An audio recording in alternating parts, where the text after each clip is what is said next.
Salut les gars, comment ça va? Merci beaucoup là bro. Bienvenue. Salut Mroc, Rusard. Tranquille les gars? Comment vous allez? Alors, aujourd'hui, je sais que j'ai pas live dimanche, désolé.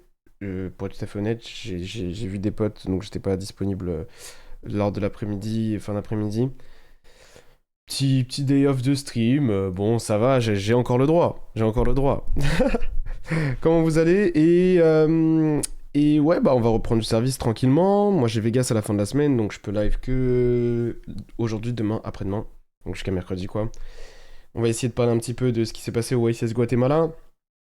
Un peu d'actualité quoi. Et puis après Vegas, on parlera que de post-BLZD. Donc c'est là où ça va vraiment démarrer le rush CDF on va dire.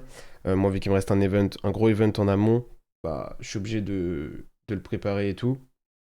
Mais ouais, voilà, en gros, hein, pas grand chose de plus à vous dire au niveau de ce qui se passe récemment pour moi. Sauf que j'ai été à un double sécu ce week-end.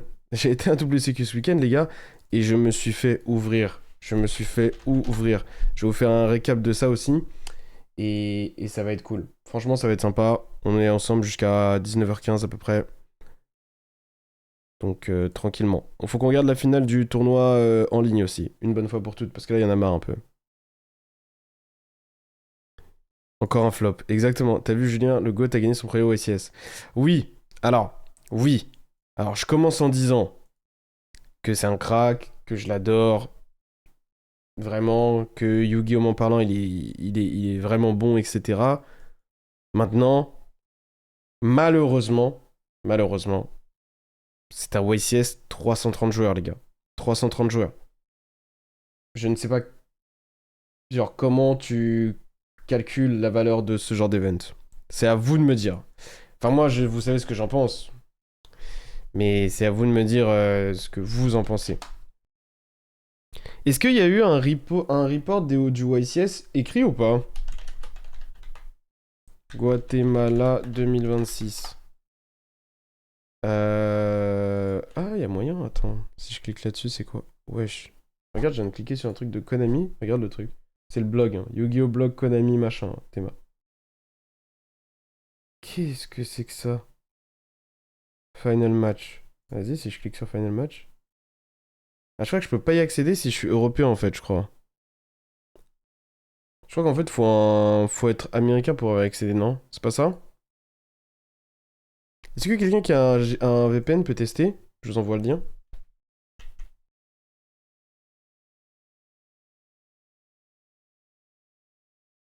Est-ce que quelqu'un qui a un VPN sur son ordi peut tester? En fait, je vous envoie pas le lien, vous avez juste c'est le Konami Blog de Guatemala, c'est ça là. Là, en attendant, il y a peut-être quelques informations là-dessus. Ouais. Ça vaut quoi NLP bien? En vrai, c'est dommage qu'il y ait aussi peu de joueurs un week-end avant Vegas, ça aurait dû être un bon entraînement pour tout le monde. Mais ça a forcément été un bon entraînement. Tu verras que les gens qui ont fait un bon résultat lors de cet event-là font probablement un bon résultat lors de Vegas. Mais c'est pas le même niveau de difficulté, ça c'est sûr et certain aussi, tu vois. Y a pas de. C'est pas grave de dire ça. Rien du tout que les standings. Je sais pas, j'ai l'impression que. Vous avez vu, j'ai l'impression que ça c'est. C'est le truc qu'ils font habituellement écrit là. Mais juste j'ai l'impression qu'on n'y a pas. Qu'on n'y a pas accès. Radiant un flop, c'est dur. Bah en fait le problème de Radiant, c'est que, comme je vous ai dit, en fait le deck est pas assez puissant pour être représenté par des bons joueurs parce qu'il est trop compliqué en fait. Je sais pas comment expliquer. Pierre bien performé. Ouais, Pierre a bien performé au Régio où j'ai été. Et je crois qu'il y a que Pierre qui a bien performé quasiment. Je vais regarder si Lampi a déjà mis à jour les points parce que c'était un petit double sécu à moyen qu'il l'ait fait rapidement. Parce que moi j'ai pris 0 points du coup ce week-end. Je vais vous faire un point sur mon double sécu. En fait, ouais, j'ai fait de la merde en gros. Y a rien à dire franchement. Alors, si je vais là-dessus, est-ce qu'il a update? Hmm, Je crois que oui. Je crois que oui. Je crois que les points s'update parce que Pierre est haut par rapport à avant, il me semble. En tout cas, ça laisse penser que ce que tu disais par rapport à Dracotel qui est un peu le seul bon choix pour l'OSS là-bas. Bah en fait, moi j'ai un autre truc de résultat si vous voulez. Il y a le site là, vous savez, Yu-Gi-Oh! Pro machin, mais on m'a envoyé autre chose que je peux vous montrer. Vous voulez qu'on commence en parlant de ça les gars? En parlant du OSS d'abord?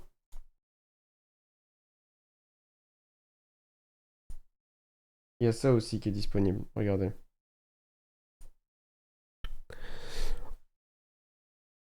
J'ai accès au site, je peux te confirmer qu'il n'y a pas de report. Ok, d'accord, mince. Mince, dommage. Donc en gros, mais j'ai l'impression que c'est un peu la même chose que ça, en théorie. Ça ressemble en tout cas. Bon, parlons de Vegas d'abord, qui sera un peu le dernier event de ce format en théorie, en fonction de quand est-ce que la banlist sort, mais il y aura forcément. De toute façon, il y a l'extension qui arrive. Donc le format va forcément changer un minimum. Euh, Bon, en gros, il y a deux écoles là-bas. Je vais pas vous mentir, il y a deux écoles. Il y a les joueurs Yami et les joueurs Dracotail. Là-bas, le format, il est très très très très... Il est beaucoup moins wide qu'ici. Probablement parce que je pense que les gens sont plus à l'écoute de ce que les gros joueurs disent, tu vois, et moins dans le truc de je joue à Yu-Gi-Oh comme j'en ai envie et je vais gagner avec ce que j'ai envie, tu vois. Euh, Et donc en fait, ça fait ce truc-là où, bon bah, récemment, il y a Yami et Dracotel qui s'affrontent beaucoup. Et donc le Yami le plus représenté, c'est la version Yami Finsmith. Et le Dracotel le plus représenté, c'est la version Dracotel Branded. Ok. Et donc quand tu vois bah, sur le top 32 ici, il y a autant de Dracotel que de Yami. Après, ça a mieux performé Dracotel dans le top cut, mais c'est parce que c'était dans les mains des meilleurs joueurs du tournoi. C'est ça ce qui joue, je pense, probablement. Il y avait Sako, il y avait Julien, il y avait Issam, qui sont, bon, pas au même niveau, mais qui sont trois bons joueurs américains. Ruben était sur Yami, par contre. Yacine était sur Yami, mais c'est un niveau en dessous encore. Kamal était sur Yami aussi. Bref, tout ça pour dire qu'en gros, les meilleurs joueurs du tournoi, quand même, qui sont sur ce tournoi-là, je pense, Julien, Kamal et Sako étaient sur les variantes de Yami et Dracotel, et c'est ce que les meilleurs joueurs jouent là-bas. Et donc un 3v3, un YCS 3v3 à Vegas, ce à quoi tu peux t'attendre, bah, c'est beaucoup de Yami, beaucoup de Dracotail, parce que le scénario, le contexte, fait aussi que les gens vont être plus à même de jouer des decks très méta, parce que c'est un 3 contre 3. Et un 3 contre 3, ça a tendance à augmenter ce genre de représentation, puisque déjà, c'est côte ouest, donc c'est pas là où il y a le plus de monde, et il va pourtant y avoir, je pense, environ 500 teams, donc plus de 1500 joueurs. C'est des gens qui vont voyager pour y aller, etc. Il y a plus de trucs à investir que dans un YCS 1v1, où en fait, en Amérique, très souvent, les YCS, c'est peu de personnes qui voyagent et beaucoup de locaux. Genre des gens qui sont à 1, 2, 3 heures de voiture max, et là-bas, 3 heures de voiture, c'est pas grand-chose. Et donc en fait, cette fois-ci, ça va être beaucoup plus de personnes qui se déplacent, beaucoup moins de locaux, parce que c'est côte ouest et qu'il y aura pourtant beaucoup de jobs, c'est un 3 et tout. Et en plus, il y a la pression de je joue avec mes potes, donc j'ai envie de jouer un truc sérieux, on joue à peu près le même deck, et des trucs comme ça. Donc moi, je m'attends à beaucoup de Yumi et de Dracotail, et ce week-end, il y a d'énormes chances, 99,99999% de chances que je joue Dracotail, avec un build qui ressemble pas trop à ce que je joue récemment en Europe, parce que la représentation est extrêmement différente. Et donc, ça va être super sympa. Moi, j'ai trop hâte d'y aller, voir les potes et tout. Franchement, ça va vraiment être génial. Pour ceux qui ont l'occasion un jour de faire un YCS en Amérique avec des potes, faites-le. C'est pas mal. Et donc, sinon, bah, en fait, ce qui est marrant, c'est que les joueurs Yami là-bas, ils jouent des variantes de Yami, principalement Finn Smith, avec Camellia, Kagari. Et en fait, du coup, ça leur fait pas jouer Necroquip. Et du coup, ça rend des setups un peu moins bons des fois en termes de ceiling notamment. Et ça fait aussi qu'il joue pas Mucracker, ça augmente la valeur de la quick spell Branded, qui du coup dans ce match-up là est une out à César, là où en Europe elle l'était pas. Et donc en fait bah ça change totalement le match-up en réalité, hein. Merci beaucoup mon ref, comment ça va? Et mon gars t'as pu voir la liste super cool de Verquin? Non j'ai pas vu la liste super cool mais je ne veux même pas la voir. Je ne veux pas la voir frérot. Edouard est un sacré salaud, les gars. Je crois qu'il a fait un bon résultat à Verquin avec un deck à 60 et il y avait 30 archétypes dedans à peu près. Et je ne veux pas en entendre parler. En tout cas, bien joué, hein. Bravo. Ouais, donc voilà un peu pour la situation par rapport à Vegas. Donc moi, je vais jouer Dracotail en me focusant beaucoup sur le miroir et les variantes Yami. Il y aura forcément quelques Malice, quelques Vanquish, quelques Mitsu, mais c'est vraiment beaucoup, beaucoup moins représenté là-bas. Et surtout, les bons joueurs ne jouent pas ça. Du coup, en fait, ça te met dans une situation où souvent ces decks-là vont sous-performer. Je pense qu'on aura un top cut qui ressemblera beaucoup à ça lors du 3v3. Voilà. Après, attention, ça c'est un YCS vraiment 330 joueurs. Donc, on en pense qu'on veut. Mais c'est pas un event qui fixe forcément ce qu'est le format actuellement. Si tu faisais le même en Europe, genre la présentation serait pas du tout la même. Là récemment, par exemple, j'ai été à un WCQ en Allemagne, j'ai offert le report là, et bon, un report rapide parce que bah, j'ai drop genre round 6, un truc comme ça. Et en gros, bah, c'est genre Magnet Tower qui a gagné par exemple. Tu vois, alors qu'il y avait plein de bons joueurs hein, dans la salle, mais c'est quand même Magnet Tower qui a gagné. D'ailleurs, les bons joueurs ont mal performé, je trouve, sur ce WCQ. Je saurais pas l'expliquer. Je pense que c'est. Si je saurais. J'ai une piste, c'est je pense qu'on est un peu tous passés à autre chose, tu vois. Genre, on s'intéresse tous à ce qui se passe après, plus. Moi, c'est Vegas, d'autres, ça va être ce qui se passe période nationale. Et du coup, peut-être qu'on y allait un peu moins préparé, un peu moins déterminé et tout. Mais en tout cas, ouais, il y avait par exemple, il y avait Team Graph, il y avait Yuna, il y avait Ilias, il y avait, je vais vous dire des joueurs français un petit peu, il y avait Pierre, il y avait Khalil, il y avait Junior, il y avait Akan, il y avait Kevin. En fait, il faut que je me base sur ça. Il y avait Kevin Zuger, il y avait Philippe, il y avait Yannick, Rico, Thomas, Julius. Et les seuls qui ont fait. Il y avait Marvin aussi. Et les seuls qui ont fait un bon résultat, il me semble, c'est Pierre. Et Julius a pris genre la moitié des points possibles. Tout le reste qui était là, il y avait Josh aussi, il y avait Yonte, il y avait Tom. Donc tu vois, il y avait beaucoup de monde. Et pourtant, il y avait Cartana aussi. Donc tu vois, genre, il y a énormément de monde. Sauf que, bah, visiblement, tout le monde a fait un résultat un peu médiocre. Moi, ce qui m'est arrivé, c'est simple, c'est que, honnêtement, j'y ai été un peu en mode dernière minute. La semaine, j'avais principalement travaillé par rapport au Oasis Vegas qui arrivait. Et du coup, j'étais un peu en mode, bon, bah, qu'est-ce que je joue? Je sais pas trop quelle va être la représentation là-bas. Ça fait longtemps que j'ai pas fait un WCQ en Allemagne. La dernière fois, c'était WCQ Noise un mois avant. Et la représentation lors du WCQ Noise, elle était un peu bizarre. Il y avait pas mal de Vanquish. Les Yumi variantes étaient pas trop représentées. Du coup, j'étais en mode, bon, bah. J'ai l'impression que ça va être un peu la jungle en mode du Mitsu, du Malice, du Vanquish, ce genre de deck-là, et du Mirror Match. Et du coup, je me dis, bon, bah, je vais y aller avec la version Magistus, qui est peut-être plus orientée vers ces match-ups-ci. Et au final, bah, c'est pas vraiment ce que j'ai affronté et ce qui était présent dans la salle. Où en fait, bah, du coup, je vais sortir un bloc-notes. Une seconde. Hop, tac, tac.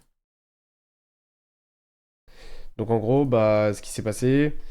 Donc, round 1, j'affronte un joueur White Forest. Donc là, pour le coup, j'étais content de jouer les Magistus parce que grosse différence, j'ai gagné le dé et en fait, bon bah, les boards que tu mets sont bien meilleurs que dans la version basique et White Forest est un deck qui est construit pour essayer de détruire tes boards malgré tout. Donc j'étais content de jouer la version Magistus. Pour ce match-up là en particulier, j'ai gagné 2-1. La 2, il a une très grosse main au travers double Veiler. Il start quelque chose comme LZ vers Sylvia. Il fait terrain pour LZ. LZ envoie terrain. Spé AD Sylvia, Norm Sylvia, que je Veiler, mon sur Richella. Pitch un autre terrain de la main, que je Veiler. Puis il fait Diable Star. Pose la piège qui est une negate. Et il fait déclare Azamina LZ de la main. Invoque la Diable de l'extra deck. Reprend un du Grave. Et bon, vous avez compris, à partir de là, c'est très difficile. Il a même pas été vraiment très loin dans la loupe. Et derrière, il m'a fait PTT pose Different Dimensional Ground. J'ai essayé de jouer parce qu'il n'avait pas fait un très bon board et qu'il était assez moyen, mais j'ai pas réussi à remonter malgré tout. Ça se joue à pas grand chose parce que j'avais une assez bonne main. Et donc, du coup, je suis passé à la 3 et la 3, pareil. En fait, la 1 et la 3, honnêtement, c'est des games où il m'a fait valo, c'est où je les hache et derrière, je les one card combo Magistus. Franchement, il n'y a pas grand chose à dire. C'est la difficulté de son deck qui est peut-être pas basée sur le fait d'essayer de battre des decks combos comme ce que mon deck était ce week-end. Et du coup, bah, dès que son Charmy ou quoi se résout pas, il se retrouve à devoir break des boards qui sont trop gros pour lui et donc il peut rien faire. Donc voilà. Round 3, enfin round 2, pardon, c'est là où le massacre commence en réalité, hein. Parce que j'ai drop round 5, hein, je crois, premier degré, hein. J'ai affronté un Yumi Azamina. Et alors j'ai vécu une game vraiment marrante où. Alors j'ai perdu le dé. Attends, j'ai perdu le dé ou j'ai gagné le dé? Ouais, j'ai perdu le dé. Ouais, j'ai perdu le dé. Et j'ai perdu 2-1. Et en fait, Je pense que et la 1 et la 3, qui sont des games où je vais second, je peux les gagner parce que mon adversaire fait des erreurs, il est vraiment très moyen. Et moi, en fait, je profite mal de ces erreurs, je dirais, surtout sur la 3. La 1, elle était très difficile. En fait, c'est des games où j'ai des Magistus et des Fallen of White, en tout cas pour la 1, contre des Yami, et du coup, c'est extrêmement difficile de base. C'est pour ça que la version Magistus, elle est pas très bonne contre Yami, c'est que les push Magistus sont très mauvais dedans. Et bah là, typiquement, tu vois, j'avais une main où, genre, j'avais une droplet, je crois. Non, en fait, j'ai H Richie là, ou j'ai Veiler Richie là. En gros, je l'ai empêché d'accéder à Salupa Zamina. Il a terminé sur SP plus synchro, quick spell posé, des trucs comme ça. Et derrière moi, j'avais Fallen of White, j'avais Spoon, j'avais Zoroa, bref. Pas des cartes dingues dans un board Yami. Et en fait, mon seul nom, c'est Femina, mon seul accès à l'engine Dracotail. Et du coup, je fais un focus sur le fait de résoudre mon effet de Femina du Grave pour poser Ketu, ce que j'arrive à faire, sauf que je prends H. Et en fait, en théorie, je pense que, vu comme il était mauvais, j'aurais pu grind avec uniquement les Magistus et les Branded, peut-être. Euh, Typiquement, en faisant quelque chose comme j'ai fait SP Fallen of White, envoie 1, effet, SP Ecclesia. Et en fait, il m'a dit oui à ce moment-là, parce qu'il a SP, donc il a pas peur de ma synchro. Et moi, je m'attendais à ce qu'il me book. Et du coup, derrière, j'ai fait Spoon vers Crowley, SP Crowley effet. Et là, il m'a SP le Crowley. Et à partir de là, c'était difficile. Alors que je pense que j'aurais dû peut-être tenter de Femina, invoquer Albion et jouer à partir de là et avec mon Fallen of White envoyer la synchro auquel je sais que je vais pas accéder de toute manière. Et en fait, peut-être que j'aurais pu grind ici. Mais c'était difficile comme game 1. Et la game 3, c'est une game où j'ai genre Magna Amut, Ash Blossom. Et en gros, Ash Blossom prend call by sur Richella. Genre il fait Richella effet, je le H, il fait call by. Du coup, son call by, il le récupère avec la Diable après. Donc ça, c'est très très grave évidemment. Mais en fait, vous allez voir à quel point il est mauvais sur le coup. C'est en fait en fin de main, je déclare mon Magna ou en end phase, je sais plus. Je déclare mon Magna sur sa fusion du cimetière pour pas qu'il puisse gaze pendant mon tour. Et du coup, je summon le Magna, sauf que lui, il me fait Ilia Silva sur l'effet de la main du Magnamut. Je suis en mode bon bah ok génial. Du coup, c'est mon tour de nouveau. Enfin, il passe turn quoi. Je pioche et du coup j'ai Magna pour gaze toujours. Du coup en fait mon Magna a trade dans les deux Omni Negate. Sauf que derrière le reste de ma main il est pas terrible et du coup je dois me battre un petit peu. Lui il a quand même Diable Summon Zalen. J'avais un Fallen of White. Mon Fallen of White il prend Borner à la summon. Derrière il prend le Zalen. J'invoque Albalenatus parce que Zalen c'est un dragon. Vous voyez en gros je me bats comme ça un petit peu. Mais c'est difficile, j'arrive pas à résoudre une magie de fusion. Euh, mais pareil, avec des meilleurs. En fait, ça se joue à la fin pour vous résumer. Sur un truc, c'est que mon Magna a été bounce par la Quick Spell. Et lui, on board, il a Diable. Et c'est tout, genre, il a Diable SP, je crois. Un truc comme ça. Et c'est son tour, et il pioche. Il fait norme son cookie de la main. Moi, je connais. Il a deux inconnus en main, je les connais pas. Il a Linkuribo au cimetière. Et mon Magna, pendant mon tour, que j'ai résolu, il a été tuto fantasmé. Et vu que j'ai pas de follow-up, en tout cas ce que je me dis en tête, j'ai vraiment envie de résoudre ce fantasmé. Parce que j'ai une quick spell posée, mais j'ai plus de target à branded. En fait, ma one-off Fallen of White, elle est au cimetière. Et en plus de ça, j'ai plus de fusion branded dans l'extra deck. Donc je suis baisé en gros. Du coup, dans ma tête, je me dis mon seul follow-up c'est fantasmé. Et lui, il norme ce cookie. Enfin, en vrai, il fait Deptors en main phase. Je fais Sting, il fait Bell. Et du coup, je chaîne Magna sur sa Ilia Silva. Lui, il resummon Zalen du cimetière avec sa Diable. Et il y a mon Magna qui trigger. Et derrière, du coup, il fait norme cookie. Et là, en fait, je me dis, bon, bah, je sais pas s'il a un Yumi en main ou pas. J'ai l'impression qu'il faut que je résoudre ce fantasmé. Et donc, je prends une décision avec le time qui était proche et tout, de quick spell ce cookie. Il chaîne Link Kuribo. En réseau, je peux le fantasmer, sauf qu'au final, il fait spé un autre Yumi de la main et je perds. Et en fait, l'erreur, c'est que je dois jouer autour d'un Yumi dans la main parce que j'ai mon Magnamut qui se résout en fin de tour et du coup, j'ai déjà du follow-up avec Magnamut, ajoute Mululu. Et donc, du coup, en réalité, j'avais pas besoin de résoudre ce fantasmé absolument, qui aurait probablement pas dû être un fantasmé au global, enfin, c'est débattable. Et du coup, bah, genre, j'aurais pu attendre le Snatchy, il fait Snatchy, je lui pète son Snatchy, et du coup, bah, il a perdu quoi. Donc, ça s'est joué à pas grand chose, et c'est une erreur de ma part, plus le fait que mon deck est très faible contre. Pas très faible, mais est pas assez préparé contre Yami en jouant la version de Magistus, donc. Faire, on va dire, comme défaite. Zalen, il l'a invoqué via Diable la première fois. Mais je sais pas s'il peut le réinvoquer quand même. Après, pour le coup, le Zalen réinvoqué, il a pas fait de diff, hein, honnêtement. Je crois même que ça aurait été mieux pour lui de pas le summon et de summon autre chose, honnêtement. Donc pas le reborn. Ouais, c'est pas faux ça, hein. Diable, c'est sa spécial summon à un gars. Ça le synchro summon pas. C'est pas considéré comme une synchro summon. Comme on était pressé, j'ai pas fait gaffe. Mais c'est vrai ce que tu dis. Ok, d'accord, ouais, logique. Wesh, Tizi, merci beaucoup, Sky Show. Merci du soutien, mon gars. Rien à voir, mais je voulais savoir ce que tu penses de Cultune post 2 millions. Je pense vraiment partir là-dessus pour les prochains mois. Salut Wendy, salut Tagless. Euh, En fait, moi j'en pense rien actuellement parce que je connais pas assez, mais ce qu'on m'a dit, c'est que c'était un deck qui était assez simple de prise en main et cool pour les joueurs qui voulaient avoir un deck à jouer pendant longtemps. Genre en gros, tu sais, c'est un deck d'entrée dans le compétitif, je trouve. Maintenant, je pense pas qu'il sera exceptionnel, honnêtement. Et je pense qu'il est un peu toxique sur certains aspects, à ce qui paraît, mais je n'ai pas trop de. J'ai pas assez de backup dessus pour vraiment donner un avis construit. Et donc, bref. Et donc, du coup, bon, bah voilà, ça c'est ma round 2 où bah je perds de ma faute, y a rien à dire. Mon choix de deck plus mon technical play. D'ailleurs, je tombe sur un Magnet Warrior et c'est là où mon tournoi il tourne, je pense, surtout. Je gagne le dé, mais en fait, je me prends genre Fuva. Into, je dois donner des draws. Into, je prends des entraps en plus. Into, il joue Magnetoire, donc il break mon board, on va dire. Je dois essayer de survivre. Je survis avec un follow-up. Et du coup, le tour d'après, je le tue. Je lui demande un bout d'un moment, est-ce que tu veux scoop? Parce que, bah, genre, je vais te tuer, quoi. Ça se voyait. Et lui, il veut pas scoop, ce que je comprends, y a pas de problème. Donc, du coup, ça nous fait perdre 3-4 minutes de tour où, bah, je dois stop l'étal et le tuer, quoi. Et du coup, game 2, bah, il go first. À ce moment-là, la game 1, elle a pris genre 23 minutes, 24 minutes. Et genre, il go first. Et en fait, je peux remonter le board. D'ailleurs, je remonte le board complètement. Je fais une erreur en remontant le board qui me coûte la capacité à sceller la game. Et où du coup, on part dans un grind. Alors que je devais la gagner, je pense, 100%. C'est vraiment une erreur de con, genre. C'est une erreur de con de ouf. C'est j'ai tout check. Juste, j'ai Ecclesia et une fusion Grave.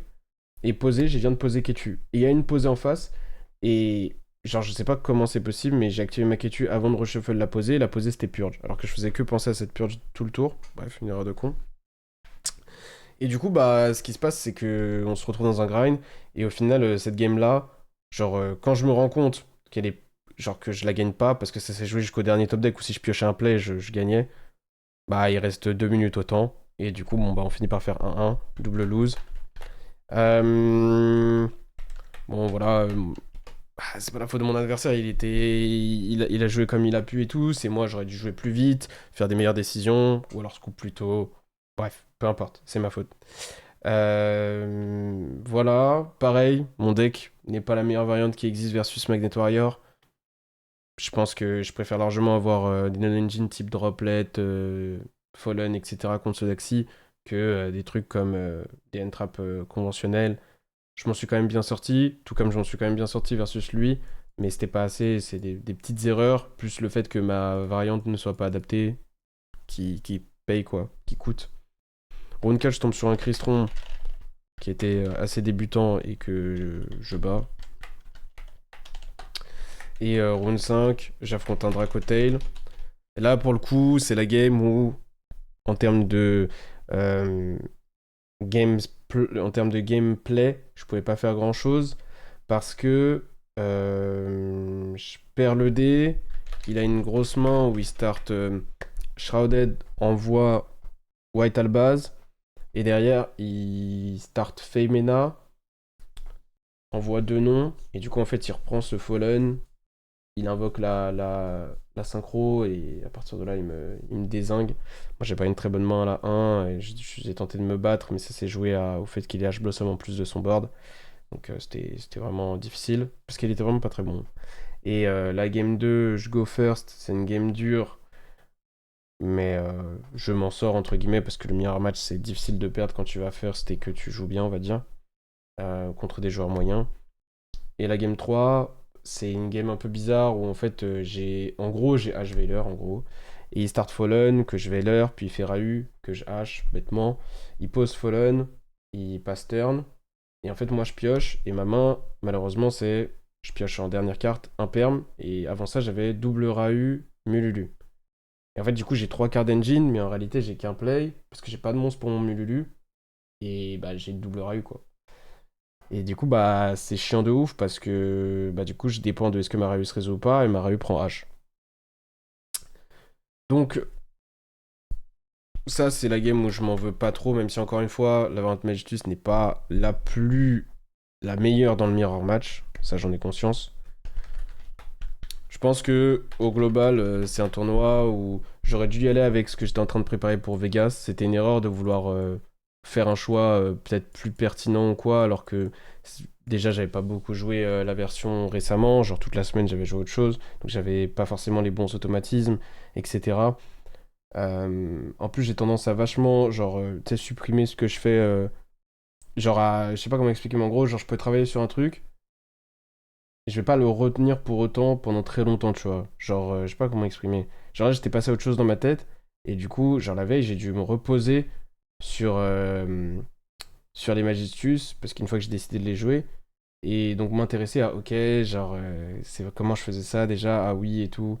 Et du coup, je pense que c'est ce qui m'a joué des tours dans ces 2 rounds-là, surtout, où que j'aurais probablement dû gagner. Celle-là, y a rien à dire. Et voilà. Est-ce que c'est plus avantageux de prendre une défaite en vue d'une double loss ou pas? Oui, mais moi, en fait, cette règle, elle est pas terrible. Moi, elle me dérange pas, parce qu'elle encourage les deux joueurs à jouer plus rapidement, etc. Et voilà, je pense qu'il faut pas... Ça dépend à quel point est-ce que tu es sujet à la frustration. Moi, je suis pas très sujet à la frustration, ça va. Donc quand ça m'arrive, ça me dérange pas tant que ça. Surtout que je sais que, en réalité, j'ai une part de responsabilité. Elle peut être plus ou moins grande, mais j'en ai forcément une dans une double lose. Euh, et donc, en gros, bah, je peux le laisser passer, mon adversaire, mais je préfère ni le laisser passer, ni qu'il me laisse passer. On apprend tous les deux de la situation, et bah ça, tu vois. Genre, je vais pas lui donner une game que, pour moi, je vais gagner, et je vais pas accepter qu'il me donne une game pour rien. Ni l'un, ni l'autre. Vous voyez ce que je veux dire? Surtout que parfois, certaines loops sont tricky. Ouais, après, j'ai eu aussi pas mal de mains un peu bof, en mode Zora plus Penta, c'est un peu bof et tout, mais je me suis débrouillé, on va dire. Mais oui, c'est plus avantageux de prendre une défaite, probablement. Mais je préfère appliquer le résultat qui est vraiment passé dans le duel, et respecter les règles à 100% et basta. Pas le meilleur dans le miroir, pas le meilleur contre Magnet, pas contre Yami Azumina. Du coup, quels sont les top matchups de Magistus? Au global, c'est juste un ajout de ceiling et qui est important dans certains matchups comme Mitsu, Malice, Vanquish, tous les decks combo en règle générale, euh, qui sont tes pires matchups avec Dracotail au global, tu vois. Et maintenant, après, quand je dis c'est pas la meilleure version, ça veut pas dire qu'elle est mauvaise contre les matchups que j'ai cités. Contre Yami, c'est vraiment bof. Mais contre le reste, c'est pas mauvais. C'est juste que c'est pas optimal. Et puis, en fait, c'est parce que ça change ta line-up de non-engine aussi, cette approche. Et parfois, c'est pas forcément les Magistus, par exemple, contre Magnet Warrior, c'est pas les Magistus qui sont mauvais à proprement parler. C'est plus genre le fait que du coup, t'aies une line-up de non-engine et un side qui est un peu différent et qui est moins bon dans Magnet Warrior global. Ouais, ce que je veux dire. Donc voilà, mais c'était un bon tournoi. Moi, j'ai kiffé mes games et tout. Ça m'a fait apprendre quelques petites choses. Et au global, bon, voilà, vous savez, hein, c'est une saison, il y a plein d'events, hein, donc c'est pas grave qu'il y en ait qui se passent mal des fois. Perso, le choix de la minute d'avoir plus d'options dans l'extra et de cut chorizo m'a niqué le tournoi. Ouais. Moi, je pense que cut chorizo, c'est vraiment difficile. Après, tu peux avoir l'inverse, tu peux avoir le tournoi où les magistus en trop grande quantité dans ton extra deck te coûtent aussi. Franchement, les gars, sincèrement, les magistus, pour avoir travaillé dessus et tout, vraiment pas mal récemment. Moi, je pense que c'est des très très bonnes cartes. Je pense que ça solutionne, enfin, ça offre des solutions à un problème de Dracotail qu'il a en first face à notamment H-Blossom, mais des combinaisons aussi H-Blossom plus une N-Trap et tout. Euh, Mais ce que ça fait à ton extra deck et à ton approche globale, je pense que c'est pas le mieux. Et après, ça va dépendre dans quel tournoi tu vas, dans quelle représentation tu vas. Je pense qu'au global, c'est moins bon, mais parfois ça peut être mieux, un meilleur choix. Vous voyez ce que je veux dire? Et là, c'était pas un meilleur choix. Et en plus de ça, j'étais pas assez précis dessus. pour le pick, donc j'aurais pas dû le pick. Et en dehors de ça, bah, j'aurais pu le mieux le jouer aussi. Parce que ça fait à ton extra deck, c'est hardcore, ouais. C'est sûr que c'est hardcore. Donc voilà. Blablabla. Les 1 an se rapprochent. Merci beaucoup, petit biscuit. C'est fou, hein. Donc voilà pour mon report de tournoi. Bon, les gars, franchement, c'est pas la fin du monde, hein. On s'en va un peu les couilles. Si on fait un point sur les points. Et après, on regardera du coup la finale. Sauf si vous voulez parler de certains sujets, mais sinon, on regardera la finale du tournoi en ligne. T'as mis 3 engines dans un deck, ça va pas. Ouais, c'est vrai, c'est vrai, c'est vrai. Mais après, tu sais, frérot, j'ai joué pendule, hein. Donc, j'en ai mis des engines dans un deck. C'est quoi les decks que j'ai joué avec le maximum d'engines? Je sais pas, mais j'ai joué plein de decks combos. Pas abusé. Steven, c'était la découverte de se rendre dans le mine depuis le sud seul après la journée de taf du vendredi. J'ai connu meilleures conditions pour commencer un event. Non, mais honnêtement, Cartana, moi je te donne un avis qui est perso. Ok, je sais pas ce que les gens autour de toi t'ont dit, mais moi je te le dis, tu ne devrais pas faire ce que t'es en train de faire. C'est une erreur. Genre, aller tenter de faire tous les events pour gratter des points et se dire ah parce que j'ai une chance 2 et tout, c'est presser les choses. Ce n'est pas grave si tu ne te qualifies pas au playoff cette année. Genre, ce n'est pas important. Du tout, du tout, du tout. Et en plus, genre, il y a tellement de points négatifs, genre, il y a beaucoup de chances que tu n'y arrives pas quand même. C'est pas agréable, c'est beaucoup d'investissement de temps et d'argent dans ta situation parce que tu l'avais pas prévu et que tu as beaucoup de retard, entre guillemets, de points et tout. C'est trop de pression, trop d'échéances, c'est toxique as fuck. Tu peux pas te concentrer sur les events les plus importants dans lesquels du coup tu vas moins bien performer, puisque là tu te concentres sur chaque event qui arrive.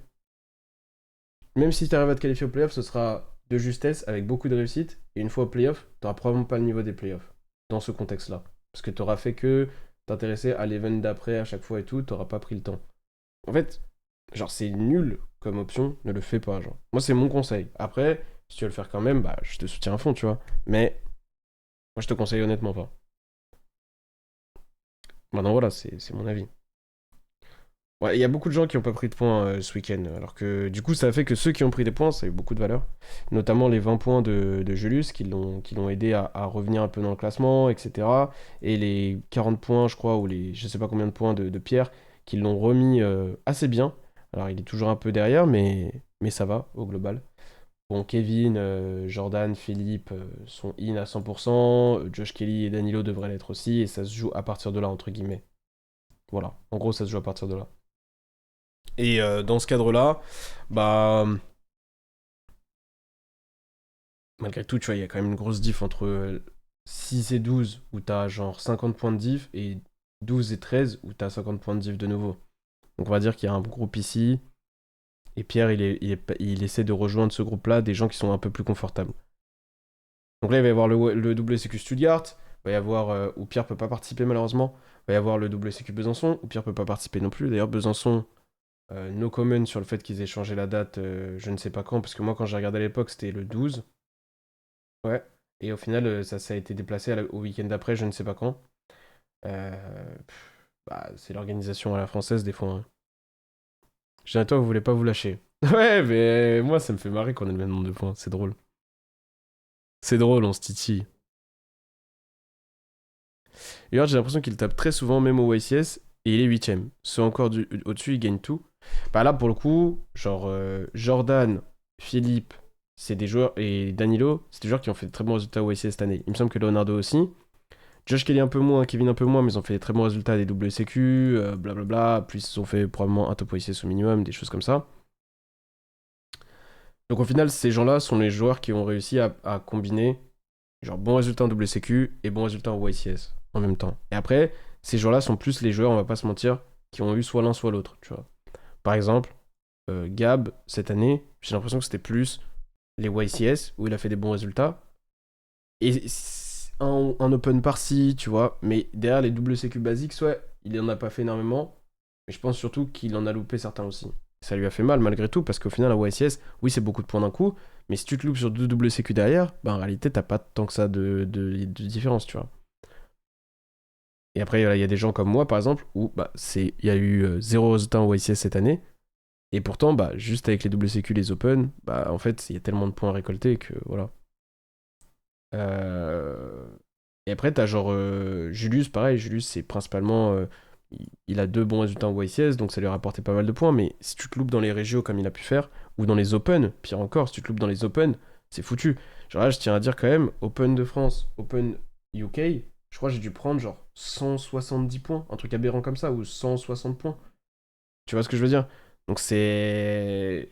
Genre, c'est plus important qu'un YCS quasiment. C'est grave, c'est pas normal. Moi, je suis le premier à m'en plaindre. Mais c'est comme ça aujourd'hui, faut le savoir. Donc voilà, moi je pense que la semaine prochaine après Stuttgart et Besançon, il y aura peut-être encore un peu de mouvement. Mais c'est vraiment les derniers WCQ quasiment. Après, t'as le WCQ Dunkerque. Je sais pas s'il y en a trop en Allemagne, je crois pas. Et après, il y aura les nationaux. Donc en gros, l'objectif, je pense, ce serait que après Dunkerque, il y ait le maximum de différence. Je parle de mon objectif à moi, entre là où je suis et la 16e place. Donc c'est pour ça que j'ai été au WCQ ce week-end. Je me suis dit, il y a moyen que je prenne entre 20 et 40 points tranquillement et que je crée une différence avec la 16e place qui soit assez grande pour que quand j'aille au national, je sois garanti, entre guillemets. Yuna a top combien de YCS dans sa vie? Zéro.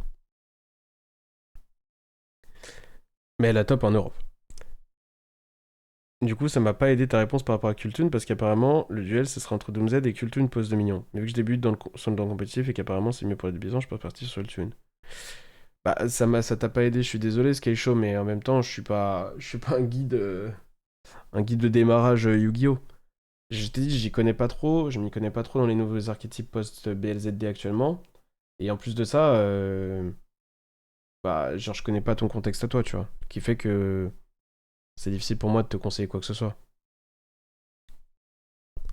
Nanana.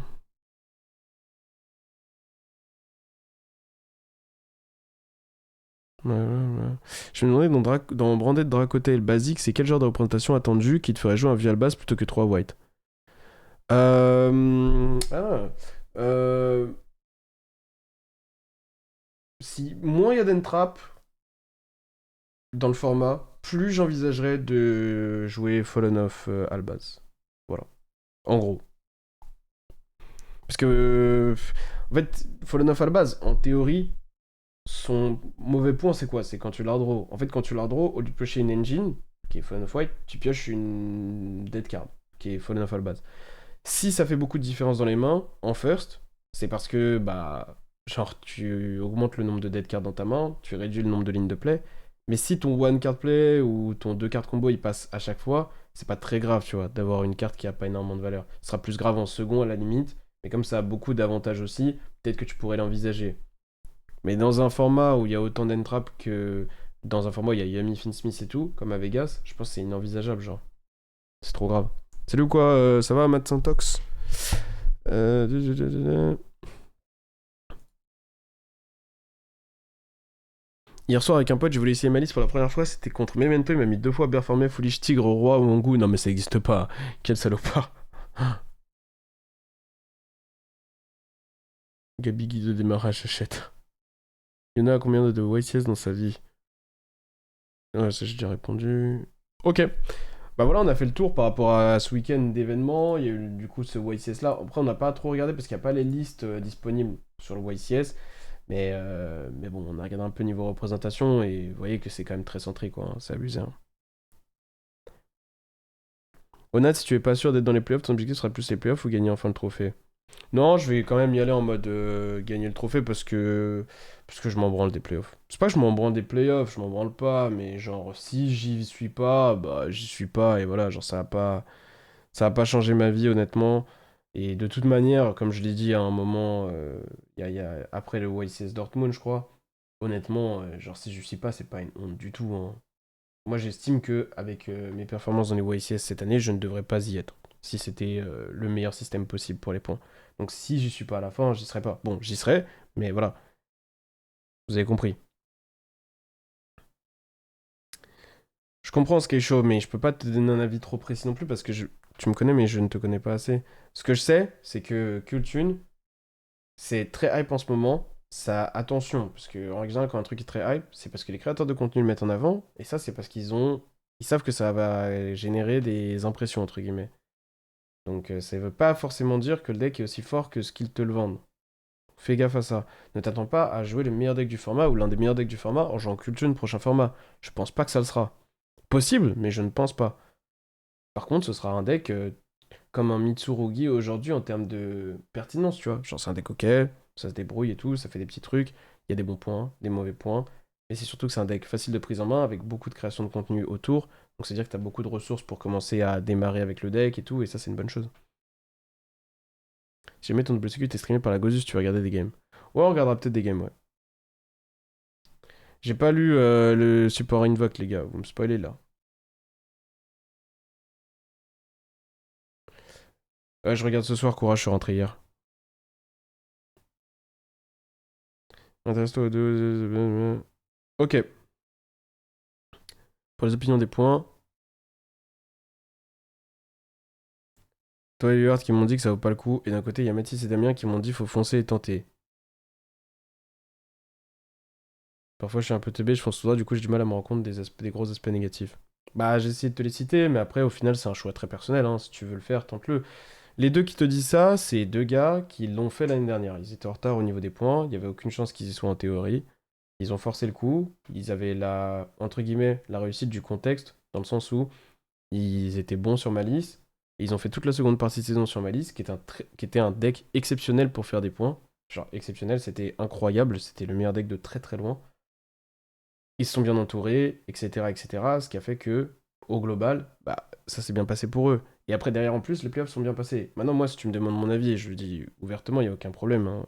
C'est deux gars que j'adore, mais même comme ça, en arrivant en playoff, ils sont loin d'être favoris. Loin, loin, loin d'être favoris. C'est-à-dire que même comme ça, on se qualifie en playoff à la fin, est-ce que ça en valait le coup pour autant? T'as pas du tout le même contexte. T'es pas dans une situation où t'es certain en allant à des events que tu vas faire des points, du tout, et le format des playoffs, genre l'année dernière, imagine, il y aurait une banlist. Donc ça veut dire que derrière, ils ont joué Malice pendant 6 mois, ok, ils sont qualifiés au playoff avec Malice, ils savent jouer rien d'autre, quasiment. Genre comment ils font, tu vois?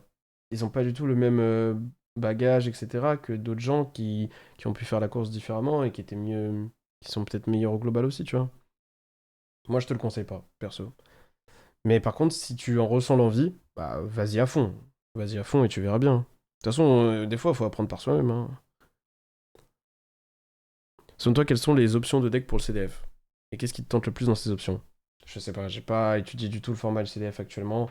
Je le ferai après ce week-end-là, donc début de semaine prochaine. Je sais vraiment pas.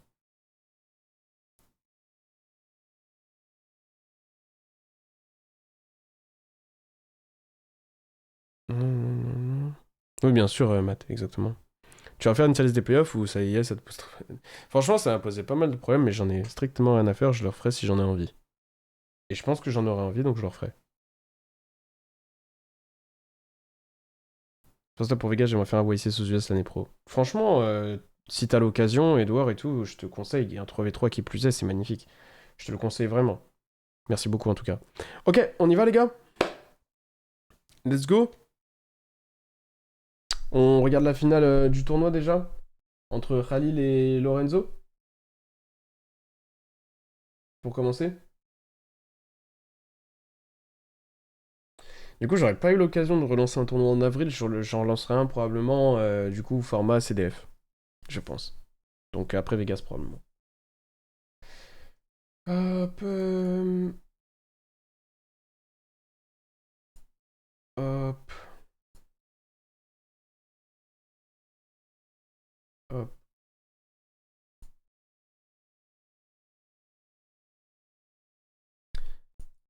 Pause. Voilà, c'est bon. Alors, je peux suivre dans un état, mais Khalil en finale, il l'assure. Ouais. Qu'est-ce qui se passe? Voter pour le vainqueur. Ah oui, c'est vrai, les gars, on peut faire une prédiction pour ça. On peut faire une prédiction. Qui est qui? Alors, en rouge, c'est Lorenzo. En bleu, c'est Khalil. Si vous voulez voter, vous pouvez mettre juste, vous copiez-coller le pseudo. Vous copiez-coller le pseudo. Et ça fera une prédiction, on l'aura sur le site. T'aurais pas dû le lancer comme ça, Ruzar, parce que là, les gens ont pas eu le temps, j'ai pas eu le temps de l'expliquer. Vous avez juste à copier-coller le pseudo que vous pensez qu'il va gagner. Rouge, c'est Lorenzo. Bleu, c'est Khalil. Ruzar, pourquoi tu m'as pas prévenu? Je l'aurais lancé tranquillement. C'est automatique, je rappelle. Ah oui, c'est vrai, je suis con, c'est automatique, c'est ma faute. Je suis un putain de golemon. C'est vrai que c'est automatique, je suis con. Ok, vous avez quand même réussi à voter, bien les gars. Ok. Et donc vous aurez des points de vote et vous allez voir, c'est stylé, bref. Si vous voulez, prochaine fois, je vous préviendrai en amont. De toute façon, il y aura plusieurs games, les gars, il y aura plusieurs games. On peut pas mettre la couleur. On pourrait mettre la couleur. Mais comme ça, ce sera très bien. T'as juste à copier-coller le putain de nom, Carton, arrête de te plaindre. Ok, let's go. Donc c'est le premier BO. Game too late. Vous inquiétez pas, les gars, il y a plusieurs duels de toute manière dans le BO. Vous pourrez voter sur le prochain. Et donc c'est Lorenzo qui gagne le dé et qui start avec Stake Your Soul. Stake Your Soul qui va pouvoir aller... qui va pouvoir start ses plays tout simplement. Mais en fait, c'est juste que là, on sait que Khalil il joue soit Radiant, soit Dracotail. Il a toujours start avec Dracotail jusqu'à maintenant. Stake ici, si ça se résout, ça va dépendre de la tribu, mais c'est déjà très grave. Ça se résout vers Razen, ça veut dire pas tu vas, ça veut dire probablement pas d'Ash Blossom parce qu'elle aurait été claquée ici à 99%. Il ajoute Olisu, probablement déjà un Dark en main ou alors un Jiaolong. Et derrière Joe Cool pour Oli. C'est tellement unfair comme deck, les gars. Joe Cool vers Izuna. Et ici, est-ce qu'il va. En vrai, il a pas Norm. Il peut Norm Izuna en vrai. Moi, j'aime bien le move Norm Izuna. Ok, il se paie du deck. Il monte Lanterne. Il fait Mad Love pour terrain. Terrain add. Il va à Jiaolong. Il a toujours pas Normal Summon. Peut-être qu'il va utiliser l'Olisu ou le Joe Cool finalement. Il peut utiliser Olisu plus Joe Cool. Et. Ouais. En fait, il faut qu'il la respecte princesse, mais bon, ça devrait aller. Hein. Ok. Il boon son Razen en main pour pouvoir trigger son propre Jiaolong et aller add avec Jiaolong. Les gars, c'est anormal. Franchement, j'en suis venu à un point où ce deck me dégoûte complètement, genre. C'est dingue. Au final, il norme Noroi parce qu'il veut checker la main gratuitement. Il se dit que de toute manière, ce body-là a pas trop de valeur. Il peut le pitch avec Noroi ici. Parce que là, sinon, il est lock en canine. Et en face, ça se coupe pour pas lui montrer ce qu'il joue. Génial. Là, vous savez, c'est quoi ça? C'est niveau genre Gookie Prime. Dans le sens où, genre, le mec, il te fait scoop avant même d'avoir fini son board, tellement le gars en face sait que c'est fort et qu'il check ta main, tu vois ou pas? C'est fou. Il n'aura pas mon argent. Pas de chance. Il y en a un qui a mis le replay et pas l'autre.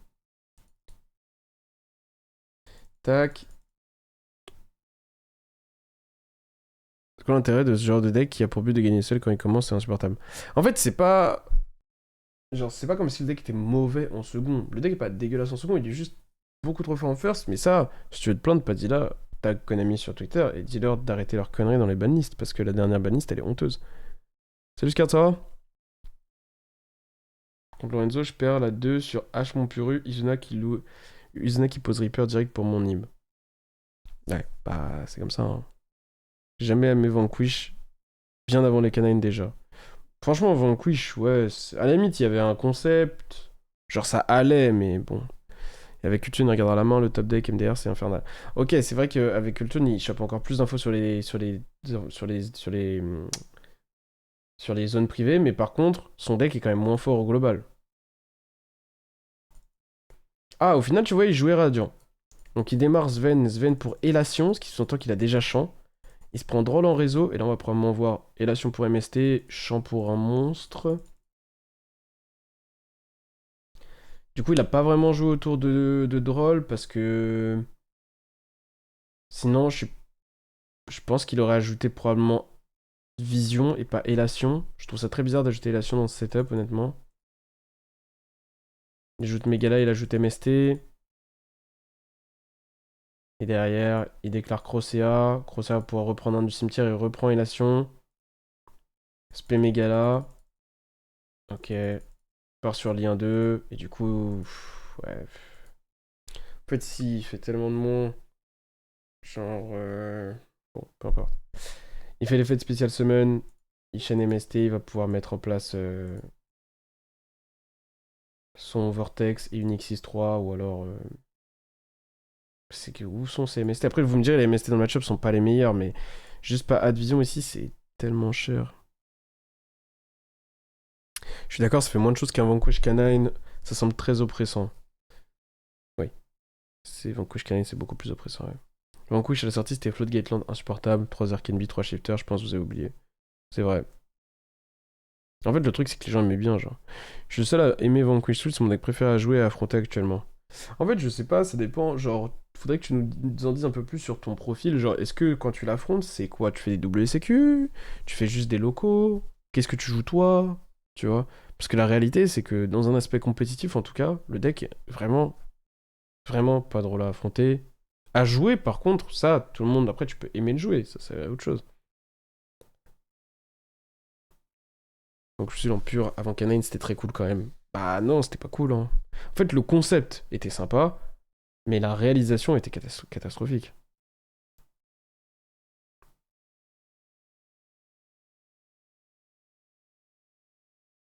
Ok, il monte sur Doom Eagle, qui est clairement pas la meilleure carte dans le match-up, mais bon, peu importe. Il laisse son MST au grave, de toute manière, il veut que son Vortex soit là, et il a pas eu l'option de le reprendre. Il aurait pu avoir l'option de le reprendre, en gros, il fallait qu'il fasse genre cette élation, active MST, du coup, il développait Vortex avant de développer sa lien 2, puis il montait sur lien 2, rajoute MST, et tu vois, ça allait quoi. Hmm, peut-être qu'il pouvait même sauver un body en faisant ça.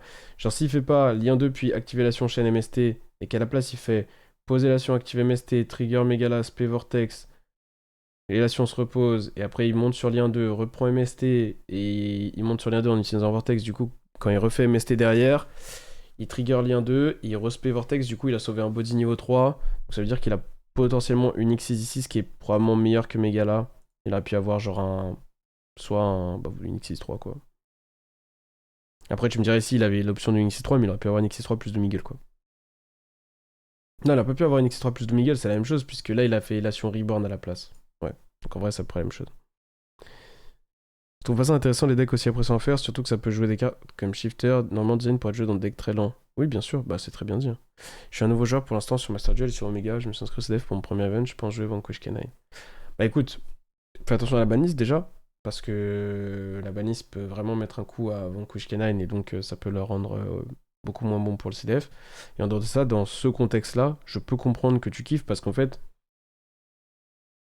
genre, je saurais pas comment te le décrire exactement, mais je pense que Vanquish c'est le genre de deck qui peut être beaucoup plus oppressant quand il va être joué par un joueur plus compétent. Et je pense que bah forcément c'est peut-être que ça t'arrive moins souvent sur Master Duel et sur Omega que ça peut arriver sur Dueling Book ou dans la vraie vie quoi. Mhm. Je me rappelle quand Gab était mort de rire quand il nous racontait qu'il faisait 2 Dice Smasher. C'était le gars, c'était dingue les gars, c'était dingue. Franchement, je vous jure que c'était incroyable. Il n'aurait pas plus intérêt plutôt à faire la charmeuse, toujours avoir l'option China plutôt que la lien 3. Bah toujours avoir l'option China, faut que ta lien 2 soit détruit par une carte adverse, c'est pas non plus... c'est pas si évident que ça. Comme ça, de Dice Smasher. Bah, en fait, c'est juste que tu pouvais prendre le Dice Smasher adverse. Et du coup, après, tu pouvais modifier les 2 dés. Bref, c'est l'histoire sombre. Du coup, il passe en end phase, en soit le board est ok, ça va dépendre de quelle est la quick spell. Bah, c'est Lation en fait. C'est pas terrible en vrai, hein. En fait, il a beaucoup de follow-up et tout, mais avec une seule quick spell, son Phoenix, c'est pas une vraie interaction. Donc ici, en fait, sa Megala, elle fait rien on board. Il a choisi de faire Doom Eagle, ce qui est très faible. Donc, ouais, je suis pas fan de comment il a développé. Je pense qu'il aurait préféré avoir une Xyz et pas Doom Eagle et pas Megala, tu vois. Un truc comme ça. Ou alors, peut-être qu'il aurait dû développer non pas Vortex, mais développer Phoenix en se disant, bah j'ai Phoenix plus Élation. Du coup, j'ai l'interruption de Phoenix et ma Megala invoquera Vortex plus tard. Au final, ici, il se prend un perm, ce qui est relativement grave. Il développe du card advantage, mais franchement, en face, il y a tellement zéro interaction que la vérité, c'est. Genre, là, il a rien sur son board.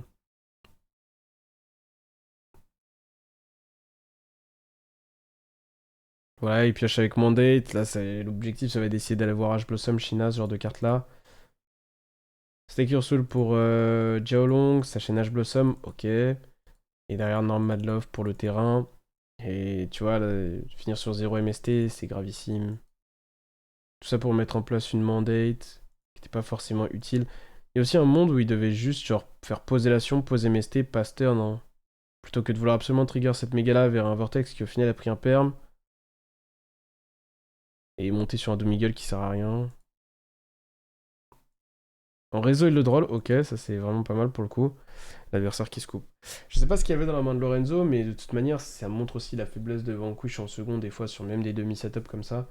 Bon là, évidemment, il y a droll. C'est relou, c'est sûr, et c'est peut-être aussi pour ça que il a tant que ça donné de la valeur au fait de créer de la ressource. Khalil, peut-être qu'il savait qu'en face, sous droll, il pourrait pas développer tant que ça, et que l'important c'était qu'il ait des ressources qui tournent. Donc ça donne du sens à son tour, on va dire. Et derrière, il va y avoir Game 3 où Vanquish go first. Mais là, quand t'es côté Radiant, c'est une game très difficile où il faut que non seulement tu essaies de ralentir son développement de board, mais surtout que tu gagnes le maximum de ceiling possible. Donc, qu'est-ce que ça veut dire? Ça veut dire qu'en gros, en fait, ça veut dire que chaque body a de l'importance. Tu peux pas te permettre de te faire gérer des body early, etc. Il faut que des engines viennent trade dans des pièces du board, sinon ça va être extrêmement dur. Donc, démarrer avec Purulia, pas mal. Se prendre call by, beaucoup moins bien. Mais ça, c'est pas si grave que ça, côté Radiant. Salut, ST, ça va ou quoi? Merci beaucoup, J23. Merci, mon gars. Incroyable. J23, t'as pas changé ton pseudo? J'ai pas l'impression d'avoir vu beaucoup le pseudo. J'ai pas l'impression d'avoir... T'as pas changé ton pseudo, frérot? Tu dis que Monday est pas bon dans le match-up parce qu'il a la possibilité de se tag out facilement. En fait, il a beaucoup de blockchain et du coup, en plus, c'est une negate qui cible, quoi. Ah, ok, d'accord. Ok. Bah, bienvenue, mon ref. Re-bienvenue. Merci beaucoup, hein. Même pas Crosser pour bénéficier du callback, c'est triste. C'est vrai que là, ça aurait été magnifique. Ah, bah si, elle est là. Magnifique, elle est là. Et ça change tout pour le coup, hein. Punir le callback de grève adverse, quel bonheur. Oh, le Ghost Bell, quel enfoiré. Mais ça, tu vois, c'est un gain de ceiling typiquement. Parce que ça crossé ça a Harden Spare Turn. Là, il a forcé une entrap. C'est pas comme s'il l'a développé pendant son tour. Il a toujours crossé pendant son tour. Et derrière, le problème, c'est que du coup, ça lui permet d'Izuna pour démarrer. Donc ça va isoler un petit peu ses plays des potentiels entraps derrière. Mais la réalité, c'est qu'en face, il n'y avait plus d'entrap probablement. Ça a Joe Cool. Et derrière, ça va faire Joe Cool plus Jiao. Ouh, en fait, c'est catastrophique parce que d'un côté, en réalité, Lorenzo, il avait brick. Il pouvait pas jouer avec Jiao terrain, Izuna, Bell, Kolbai. Il aurait littéralement pass turn. Mais en face, comme il a Purulia comme ça en standby, il lui a donné Izuna en vie. Et Izuna a démarré une loop avec Jiao Long. Waouh. Terrain add Olisu. Est-ce qu'il va réussir à mettre la Olisu en rotation bien? Normalement, oui, hein, il va partir sur lien 1 ici, reprend Jiao Long. Du coup, il a Ténèbres via Jokul et il a Feu via Jiao Long qui se reprend. Et derrière, Olisu va summon. Razen pour Burger. Ok. Ouais, les canines, c'est aberrant, ouais, je suis d'accord. Case pour lanterne, est-ce qu'il va passer sur les... Ouais, ok, oui, effectivement. Je me demandais s'il allait péter Case, mais je pense pas. Il absorbe la crossée adverse. Ah si, il va péter Case. Ok. Non, il pète pas Case, parce qu'il joue pas à la quick. Mais il se met quand même Umbral. Et derrière, une phase, il pose la piège. Donc, en réalité, il y a full loop au travers Puru, Crossea, en ayant trade deux non-engine dans deux tentatives d'interaction.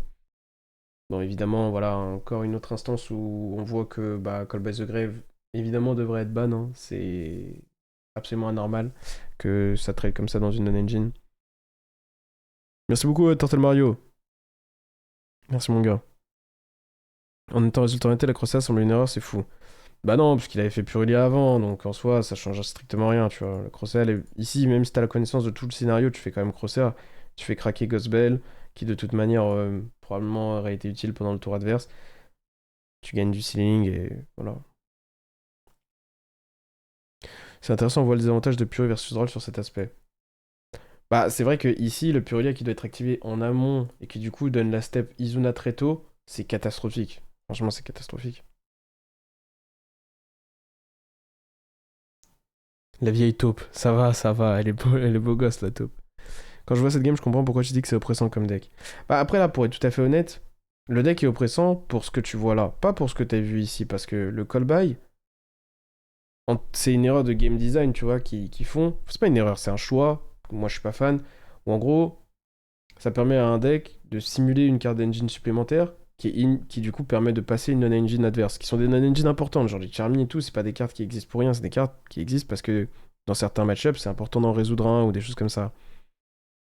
Et ici, genre, bah, le call-by, il lui permet d'ignorer ça. Et derrière, ce qui pose problème, c'est que l'adversaire devrait pas être off dans la game ici. Parce que techniquement, il y a eu deux cartes trade dans deux cartes. Le truc, c'est que derrière, de juste un Jokul et un Jiaolong, Jokul Jiaolong terrain, il développe tout ça et c'est trop. Genre, c'est trop. Là, il y a une negate de monstre on board qui divise les life points par deux et en plus discard une carte de la main adverse. De toute façon, ça se résout jamais, mais dans l'idée, c'est beaucoup trop fort. Le CA des Vanquish, qui seul est déjà un board dur à battre. Si le mec il a Olisu, Burger, Razen avec piège, c'est déjà dur à battre. Mais accompagné qui plus est de Reaper, le mec se permet de même pas jouer la quick spell tellement le board est costaud sinon. Genre c'est juste. Donc là pour pouvoir gagner, bah ça va être extrêmement dur. Qui plus est, il y a eu Burger qui pioche deux fois. Il va le super poli, monter sur Mudragon. C'est pas mal, mais ça demande beaucoup de cartes. Il en a déjà perdu pas mal. Il déclare win. Et derrière, il va pouvoir spell Dame. Donc là, il essaie de se prévenir de la SP. Il invoque ses monstres dans des zones pour essayer de se prévenir de Razen Pop aussi. Eldam pour Crocea. Et derrière, Droplet. Pitch Eldam, Negate Reaper pour pouvoir déclarer sa Crocea. Crocea qui se résout. SP peut. SP sur de la ressource pour le tour d'après. Ok. Son but, ça va peut-être être de péter la Crocea en mettant un Razen en face vu qu'il s'est débarrassé de son propre burger. Ok, ça ajoute MST Sven. Derrière, il a MST la Bacro, qui est Shen. Du coup, tout va être pop. Et derrière, le problème, c'est que Sven seul, ce sera pas suffisant pour redévelopper. Hein. Il y a César qui pop au minimum. Il est obligé de faire vision draw pour essayer de gamble sur la pioche et ça passera jamais. Ok. Ok. Donc du coup, c'est notre ami Cavalier Obscuro, c'est-à-dire Lorenzo qui gagne cette game. La couronne reste à Toulouse. Vous pouvez lancer les notes si vous voulez noter la game, les gars. Vous pouvez la noter. Vous mettez un chiffre entre 0 à 10. À quel point vous l'avez apprécié en termes, vous pouvez dire de pertinence compétitive, de ce que vous voulez. Mettez juste un chiffre. Si vous mettez plus que ça, ce sera pas comptabilisé. Pas mal du coup ce petit système de prédiction, etc. Merci beaucoup pour Rusard, les gars. Merci beaucoup à Rusard, les gars. Pardon, je suis fatigué. Beaucoup de votes, hein. C'est bien, vous jouez le jeu. On va regarder, mais franchement, moi, j'aurais mis une mauvaise note en vrai, les gars. Je vais pas vous mentir. Je dis pas la note exacte, parce que voilà, on m'a tapé sur les doigts la dernière fois que je dis la note exacte. Mais, franchement, j'aurais mis une sale note, hein. On va pas se mentir, hein. Normalement, ça devrait être quasiment bon. Bientôt. Je vais juste me préparer à rentrer les noms sur le doc, parce que normalement, il faut que je rentre les noms, probablement. Hop, une seconde. Tac, si je fais ça, est-ce qu'on est bon? En vrai, il y a les noms comme ça. C'est juste qu'il faudrait que je mette Khalil en théorie, parce que Khalil a déjà eu... Là, ça met les pseudos. Je vais mettre juste les noms, vite fait. Lorenzo versus Khalil. Voilà. Donc, wesh. Ah non, mais je suis con en fait, les gars. Je suis con. Une seconde, hop. Voilà. Lorenzo versus Khalil, Lorenzo qui gagne. L'un des trois pires duels qu'on ait vu. En vrai, c'est fait. Hein. C'est vraiment un duel catastrophique. Pour moi, on voit rien de très pertinent ou intéressant. On voit juste Vanquish qui go first et qui abuse de son go first et dès qu'il go second. trop de loose conditions et dépend trop du fait de résoudre des grosses non-engine dans des moments importants. Et c'est vraiment très gamble, c'est pas le plus intéressant. Prédiction par contre, tous ceux qui ont bien prédit ont gagné un point. Tous ceux qui ont fait une mauvaise prédiction ont perdu 0,5. Et attention, il peut y avoir des titres donnés en fonction d'à quel point vous êtes bon ou mauvais, les gars. Donc faites gaffe. Quand vous êtes dans le top 10, vous avez le petit tag top 10. Mais par contre, quand vous serez... Si vous êtes un peu trop bas au bout d'un moment en termes de ratio, bon, là, il n'y a pas beaucoup de mecs qui ont voté, donc pour l'instant, tout le monde est top 10, vous avez capté, mais attention. Peux-tu expliquer pourquoi Vanquish Canine, tu considères que c'est unfair alors que Dracotail, non? Les deux decks jouent pendant les tours des deux joueurs, les deux decks ont un board quasi impassable en fin de combo. Bah attention déjà à pas comparer deux decks sur des faits similaires, mais qui sont pas les faits pertinents pour justifier du fait que ce soit un deck intéressant ou non. Par exemple, dire les deux decks jouent sur les deux tours, ça veut pas dire que les deux decks sont unfair. Ça veut pas dire qu'ils se ressemblent. Tous les decks Yu-Gi-Oh! Jouent pendant les deux tours. La réalité, c'est que un board Dracotail est totalement passable, genre vraiment de vous ouf, comparé à un board Vanquish. Ça n'a vraiment rien à voir. Genre, si je devais te dire à quel point c'est difficile de remonter un board, juste mets une note de 1 à 10 comme ça, je pense que Vanquish c'est vraiment genre 8 ou 9, c'est extrêmement extrêmement difficile, voire impossible. Je pense que Dracotel c'est 3 ou 4, tu vois. Genre ça n'a rien à voir.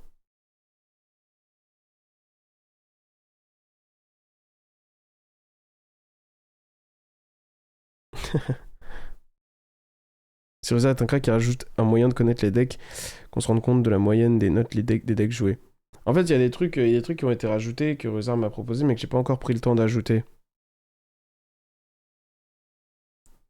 En ce moment, les gars, c'est le rush de zinzin, les gars. Je pars, je reviens, je live, je taffe, je fais des trucs, c'est... Désolé, hein. Je préfère affronter un board à côté, si le mec est moins bon, tu vas gagner. Versus, tu peux affronter un singe, si la full combo, tu peux ça.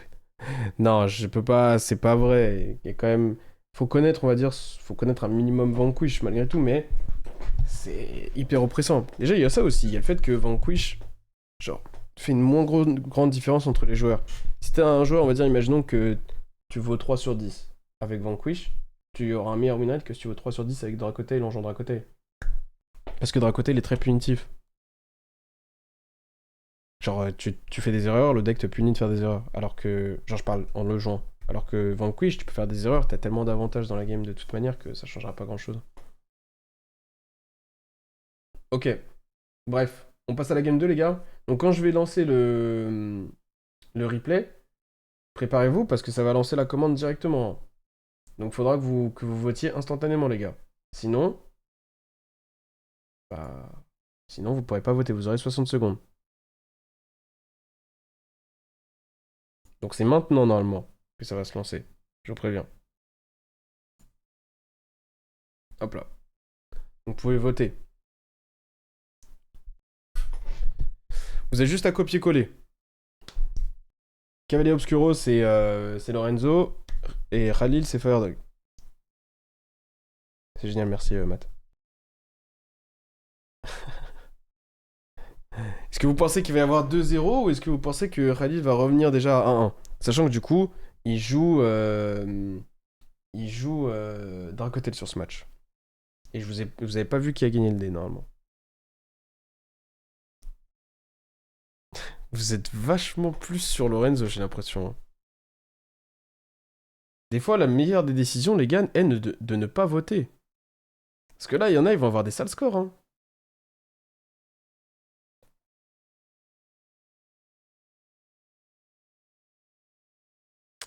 Common Khalil, j'ai croisé hier en WCQ, il avait l'air en forme. C'est vrai.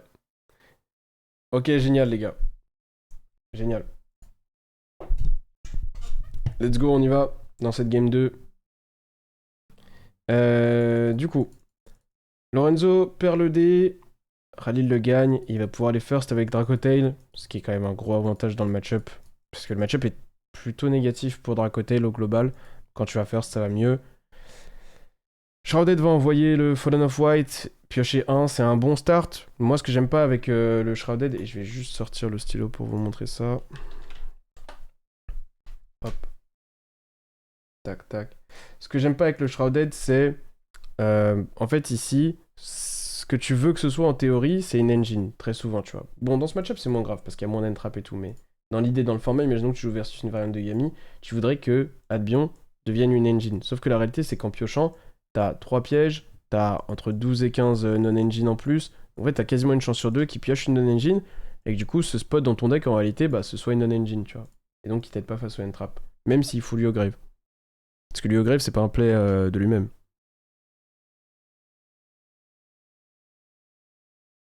Allez, let's go. Il le met en dessous du deck, il pioche 1, et il va démarrer Cartesia du coup. Qui peut le Spécial Summon, ça change énormément de choses, Spécial Summon Cartesia. Pourquoi? Parce que sur des mains où t'as qu'un seul nom, même sur des mains où t'en as deux, bah en fait ça va te permettre d'aller Norm Lucas et donc mettre un nom en plus en rotation. Et qui dit mettre un nom en plus en rotation, dit une piège en plus au minimum, et surtout meilleure organisation des ressources, plus facilement des secrétarions. En l'occurrence, c'est Cartesia 2 names et des bons. Il monte sur Artalion, il a pas la capacité d'aller sur Secrétarion avec ça, mais il va pouvoir y aller avec Femina plus tard. Il pose Ketu, donc il a probablement Rahu en main. Et il va rajouter son Fallen, rajouter Femina. C'est assez étonnant, ici, qu'il rajoute pas Lucas et qu'il rajoute Femina plus tôt. Ketu pour Frixul. C'est pas terrible dans Ghost Bell, tout ça. Attention à Ghost Bell, qui est pas mal joué dans Vanquish. Frixul Reborn Lucas. Lucas ajoute probablement Urg.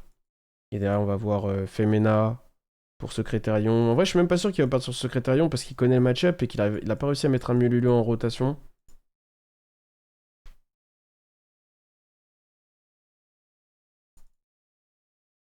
En fait, genre, pour moi, l'erreur ici, c'est... Enfin, l'erreur. Le truc qui est débattable, c'est... Il reborn Fallen plus Faille. Et il fait Ketu, add Frixul. Et en fait, le problème de ça, c'est qu'il peut pas mettre Mululu en rotation. En tout cas, sauf si il a Ardro. Et même comme ça, ce serait difficile. Alors que je pense que t'es censé... Parce que tout ça pour mettre en place une quick spell... Après, vous me direz, ici, il n'est pas encore lock. Donc son Fallen, il va développer il va développer la Ecclesia et tout. Pour moi, la Ecclesia, il l'a déjà, tu vois. C'est comme ça que je le vois. Donc, en théorie, moi, j'aurais préféré peut-être Reborn. Faut reprendre Lucias plus Femina. Et faire Ketu vers Mululu. Et Norm Lucias add un truc. Et jouer à partir de là. Genre, add Urg. Et derrière, tu fais Femina. Tu utilises, je sais pas moi, enfin, bon, on va dire, vas-y. Si tu la joues complètement. Norm Lucas, ajoute Urg. Ketu, ajoute Mululu. Tu prends ces deux bodies là, t'invoques la synchro. Synchro est fait. Tu summons Fallen. Fallen, tu summons Incredible. T'actives Femina. Tu fais un secrétarion en utilisant Mululu. Secrétarion, Reborn Mululu. Mululu utilise Urgula. Summon Gulamel. Ton Urgula reprend Femina. Blablabla. Blablabla. Et t'as 3 pièges. Il peut avoir mieux avec Rahu. C'est vrai qu'il peut avoir mieux avec Rahu, c'est vrai qu'il a toujours pas Rahu ici. Donc on va voir comment il va se débrouiller. Il le développe maintenant. Ok. Ah, il joue plusieurs cartés, d'accord, bon. Femina utilise la carté du board plus le Urg, monte sur Secrétarion. Et du coup, derrière, il va Rahu de la main, probablement. Parce que depuis tard, il la pose pas, donc voilà.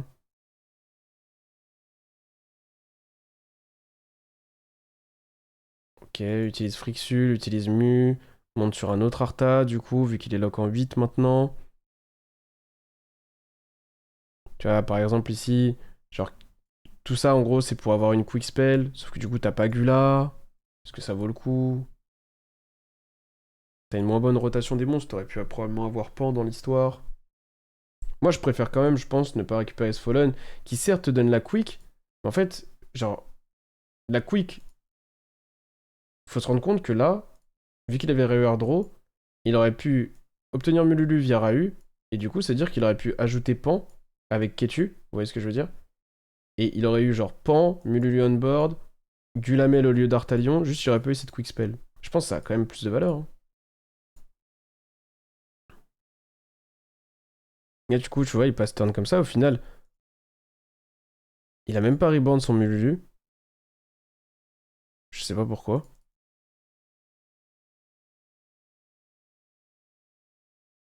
Comme il avait pas de place.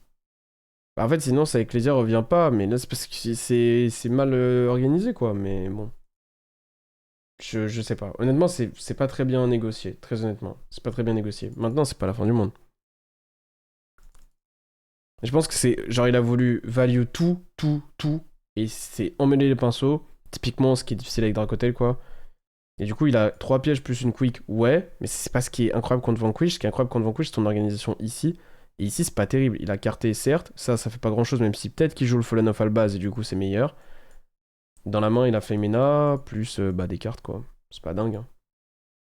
Il a pas mis lui parce qu'il veut que sa synchro revienne, probablement parce qu'il joue Fallen of Albaz. Ça start Prospect en face, donne une target à Flame, sauf qu'il y a Blossom. Ça, c'est aussi l'un des problèmes de comment est-ce que ce deck a été hit par la ban. C'est qu'en plus, il a été rendu moins bon contre Dracotel en second, parce que maintenant, t'as trop de spells avec lesquels commencer, et du coup, ça donne trop de valeur à Flame. Avant, ton deck, il jouait quasiment plus de spells, donc ça allait contre Flame, quoi. Contre Vanquish, je préfère mieux Lulu que Ecclesia. Mais ça, c'est peut-être Fallen, donc je sais pas, ça dépend quand même. Fallen, si c'est Fallen of Albaz, c'est vraiment très fort. Ça dépend aussi de son extra deck. S'il a pas beaucoup de toolbox extra deck, ça se trouve il joue pas Filia, je sais pas, ça se trouve juste Carté plus Femina, c'est largement suffisant, avoir un milieu supplémentaire lui apporte pas grand chose dans son extra deck, genre. Ça dépend vraiment. Vu qu'on sait qu'il joue Devour, etc., je pense qu'il a peut-être pas les cartes nécessaires pour que ça ait vraiment de valeur. Normrazen, ça se prend Fallen instantanément. Shen César, Shen Horn, là il essaie de le stun, hein. Je pense que. Ok, bon. C'est cher quand même, hein.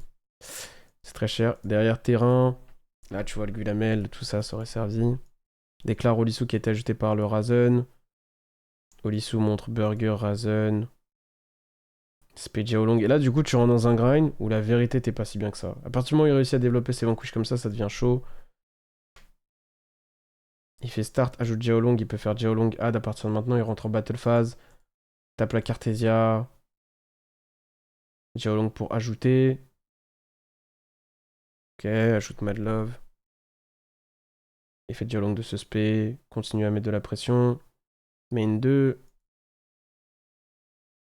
Il tente de dire une phase. Il se prend Ecclesia en une phase. Reborn carté, carté effet. Monte sur Chaos avec un pan et un secrétariat. Donc ça va pop 2. Sauf qu'il y a start. Donc il va falloir qu'il fasse pan 1, Chaos 2 sur le terrain. Ça va empêcher le ceiling de la piège. Du coup, il veut sauver sa Olisu en face. Donc il fait Burger sur Oli. Ça va probablement péter. Ça peut être un Jao. Ok, je m'attendais plus à ce que ça peut être Burger. Burger pioche. On est sous prospect. Ils ont raison. Et derrière, on est toujours en main, il a bait, la carté, il peut développer Izuna, même s'il y a Femina en face, faut juste faire gaffe. Qu'est-ce qu'il va invoquer ici avec sa Femina? Qu'est-ce qu'il joue? Il monte sur Gula, c'est un peu faible, hein. Du coup, Reaper. Ok. Il y a Sting. Il pouvait pas proc Sting. En fait, lui est un blockchain dans le grave qui empêche Sting de faire proc Gulamel. Il est en train de se faire défoncer, hein, franchement. En fait, l'organisation de son board est mauvaise, sa toolbox d'extra deck doit pas être très bonne, et du coup, il se retrouve dans une situation où ses principales interactions, au final, c'était les pièges qui sont pas exceptionnels. Il s'est pris H sur Flame, et derrière, là, il est vraiment en train de galérer parce que le ceiling en face, il est énorme. Joe développe Olisu, add lanterne, il va monter sur Nash. Derrière, lien 1, Nash est fait. Gob le Gulamel. Et il va avoir le MST avec C104. C104 Pop Sting qui est Shen. Shen Rock, Shen Lupis probablement. Ah non, parce que la Sting avait pas target Lupis, avait target Olisu, donc que Shen Rock. Draw 1 avec Sting. Et derrière, Lanterne. Oh, c'est wesh, les gars, c'est trop. Bah. C'est. Voilà, hein, c'est. Voilà. C'est. Honnêtement, sur cette game-là, c'est un vraiment bon joueur Vanquish qui prend les bonnes décisions avec une main correcte et tout contre un joueur d'un côté qui est probablement très bon, mais juste sur cette game-là, c'est très mal organisé. Je pense aussi que son deck est peut-être pas le mieux construit pour pallier à ce genre de situation, notamment dans l'extra deck, et là ça se voit quoi. Là c'est un peu chaud. Vallon Book carté Et derrière, SP pour pouvoir pop avec Vallon la Cartesia. Et SP, probablement le Heartalion. Ah non, il fait Vallon sur la 7. Ok. Il fait Vallon sur l'Incredible, il fait... Ok, d'accord. D'accord. Case pour second lanterne. Fallen Horn qui est un peu précipité, non? Non, mais tout était précipité et tout était n'importe quoi. Et voilà, c'est là, y a rien qui était bon sur le tour. Très honnêtement. Il n'y a rien qui était bon. Euh, À vouloir trop en faire, il s'est perdu. Et ça arrive, hein. Ça arrive. Pour le coup, c'est le côté stylé de Vanquish Cannon de remonter des boards comme ça. Oui, clairement. Mais pour moi, c'est pas le côté stylé de Vanquish Cannon. Vanquish Cannon ne remonte pas des boards comme ça. Vanquish Cannon remonte des boards Dracotail comme ça. C'est le côté stylé de Dracotail de dire t'as une bonne main, mais si tu fais des erreurs, tu crées des boards qui sont remontables. Tu vois. Mirajad aurait pu aider là. Bah, je pense qu'il joue Mirajad. Je pense juste que, genre, comme dit, son fanboard aurait pas du tout dû être ça. La manière dont il active ses interactions ne l'aurait pas été non plus. Il aurait dû avoir Mululu, Carté, Pan, bref. Au final, il a quand même eu Pan. C'est-à-dire qu'il avait Hardro Pan en plus. Bref, mais en tout cas, voilà, c'est très très mal négocié et ça lui coûte très cher. Je sais pas quel toolbox il a dans l'extra, mais je pense qu'il lui en manque et il a activé ses interruptions trop tôt et tout. Là, il y a un problème de travail dans le match-up, clairement. Sur la game, en tout cas. Après, ça peut être aussi des erreurs, tu sais, d'une fois, hein. C'est pas obligé d'être... Puis là, il a pas perdu pour autant, hein. En face, ça livre la main phase. Rock récupère Jiao. Rentre en battle, tente de mettre de la pression sur le mascarade. Ça va invoquer un Razen en face. Ça se prend Blossom, propre. Chaîne SP peut-être? Non. Juste Jiao Long pour pouvoir modifier la position de combat.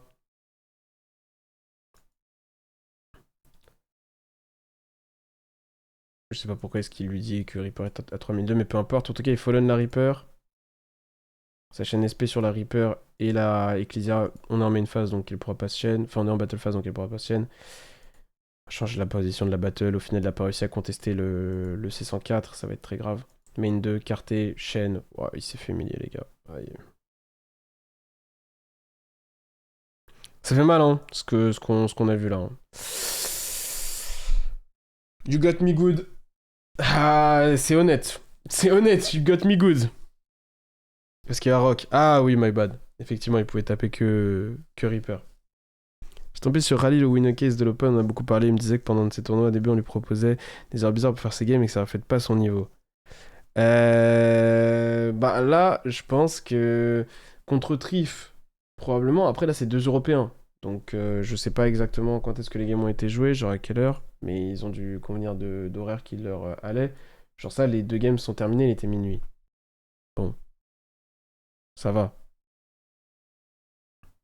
Genre à la fin de cette game-là, il était minuit. Après, à la fin de la troisième, je sais pas, mais... Bref.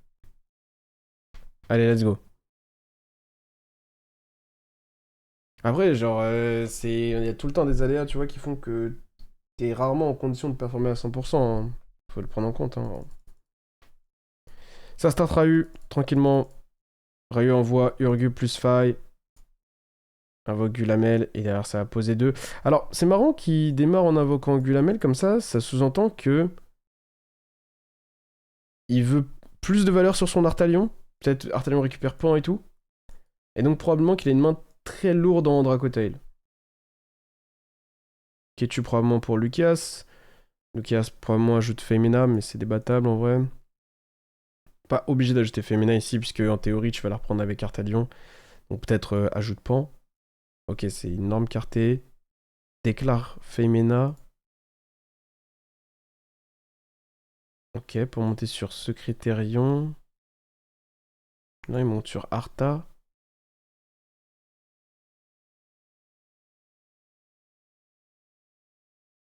J'ai du mal à comprendre exactement où il va en venir ici, honnêtement.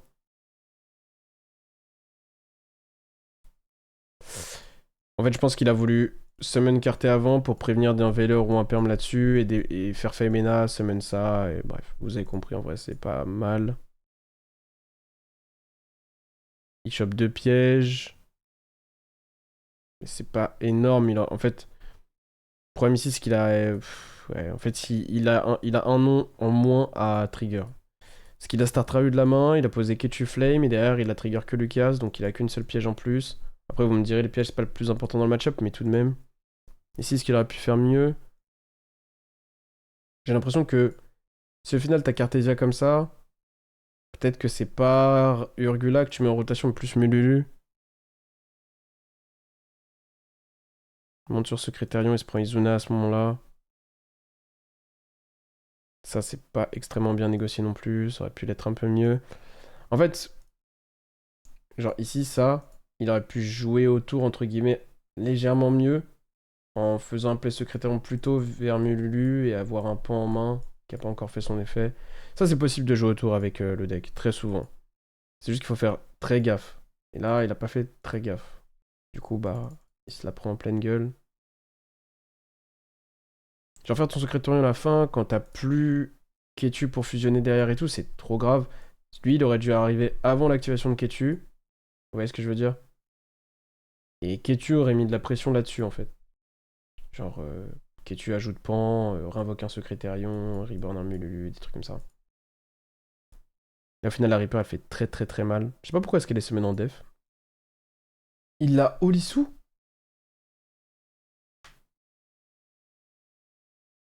Mais non, mais attends, j'ai pas compris, les gars. En fait, là, on est passé dans le tour de Lorenzo. Ok, d'accord. Donc, il y a eu. Il a développé Reaper en fin de main. En défense, du coup. Moi, je pensais qu'il allait Vallon, Vallon, boucle Secrétarion. Mais au final, non. Il a juste développé Reaper. En face, ça a invoqué Secrétarion, mais ça a pas fait l'effet. Parce que ça a pas grand chose à foutre là. Ok. En soi, il y a débat, hein. Tu peux tenter de reborn le Gulamel plus tôt, juste pour l'avoir plus tôt sur le board, mais bon. Et du coup, derrière, c'est le tour de Lorenzo et il démarre Olisu. Ce à quoi il y a Horn qui est activé. Pourquoi? J'ai le tour de Khalil. Mais attends, mais je comprends pas.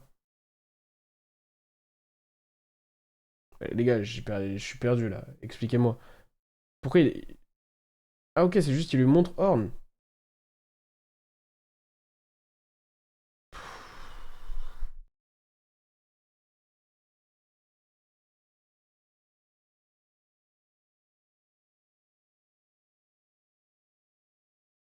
Bon, là, c'est très dur là. Ok, bon, je sais pas ce qui s'est passé avec cette Horn qui a été montrée et tout, mais il abandonne juste. Ce que je comprends. Aïe, aïe, aïe, aïe, aïe, aïe, aïe, aïe, aïe, aïe. L'Italie m'a tout pris. Ouais. Les gars, vous pouvez noter, hein. Vous pouvez noter la game. Il a vraiment Izuna Olisu. En vrai, c'était prévent.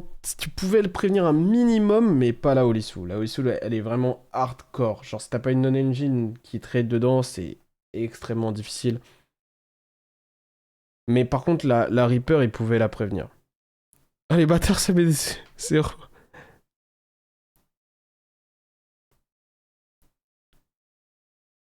Qu'il a réalisé cette game. Bah, en vrai, Dolmax, t'es venu avec une question dans ce stream, tu repars avec une réponse, hein. La vérité, hein. Tu viens en demandant pourquoi est-ce qu'on trouve que Vanquish c'est désagréable, et bah voilà. Il y a des conneries réalisées sur ce BO. Bah après, il y a voilà, il y a toujours les aléas qui font que tu peux plus ou moins bien performer sur des games, c'est sûr et certain. Je trouve que la game où il a vraiment déconné, c'est la game de First dans ce BO-là, où vraiment il a déconné. Maintenant, quand il jouait Radiant, je trouve qu'il a été plutôt propre. C'est juste que c'était extrêmement difficile de faire mieux contre Vanquish qui gagne le dé dans ces situations qu'il a vécues. Cette game-là, elle est très difficile aussi. Ils ont peut-être gagné dans ton âme, mais ils gagneront pas la coupe. Exactement, ils ne gagneront pas la coupe du monde, ça c'est clair. Ils peuvent même pas la jouer. Mais bah du coup, ouais, Lorenzo qui s'impose dans le tournoi, bon, c'était malheureusement prévisible en l'invitant. Cette main, ça devrait donner le bio à refaire carrément, je te jure. Y a pas eu le résultat des votes, non? Si, il y a le résultat des votes. T'as juste à remonter un peu le chat. Il y a le résultat des votes. Ça a pas passé les poules depuis 2006. Oh les bâtards. Oli sur Dark, sur Fire Dark Izuna, c'est un bingo. Ouais, non, mais c'est trop. En fait, ça va si t'open genre une hache ou une droplet ou un truc du style, tu vois. Des prédits sur les joueurs, je veux dire. Ah c'est vrai ça. Mhm. C'est vrai, t'as raison. C'est bizarre, pourquoi?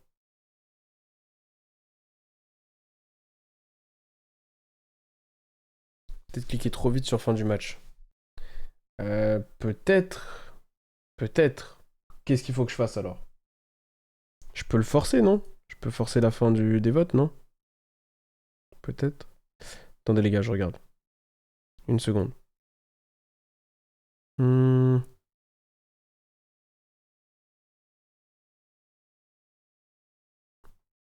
Ouais, je peux le forcer, ouais. Donnez-moi une seconde, les gars.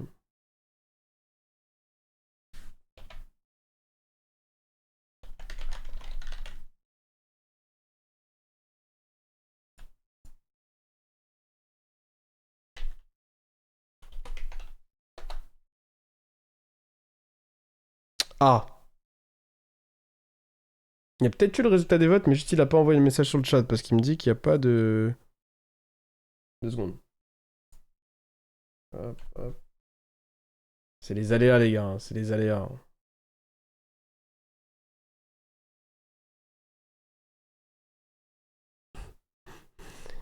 Mhm. On a un léger problème. Je sais pas comment ça peut flop, mais là il y a flop parce que non seulement il me dit qu'il n'y a pas de prédiction en cours, mais en plus il n'a pas attribué les résultats de la prédiction. Donc, je ne sais pas ce qu'il faudrait que je fasse là. Je réfléchis là. Euh... Tac, tac. Écoutez, on va faire 100 pour l'instant, on essaiera de réparer ça entre temps, les gars. Désolé pour cette prédiction. Donnez-moi juste. On essaiera de réparer, mais. Et de revenir sur les résultats. De toute façon, on a tous les votes dans le chat, donc on pourra fixer ça normalement. En tout cas, Lorenzo qui s'impose 2-0. Hein. Lorenzo qui s'impose 2-0. Hop. Tac. Par contre, le BO, lui, il s'impose pas 2-0. Le BO, il s'impose avec la pire note ever. 2,5 sur 10. Pire BO jamais vu de l'histoire de ce système de vote. Misère, j'avais visé juste un plus. C'est comme ça, les gars, c'est comme ça. Prochaine fois. Prochaine fois, vous inquiétez pas. T'inquiète, t'inquiète, Ruiz, c'est pas grave.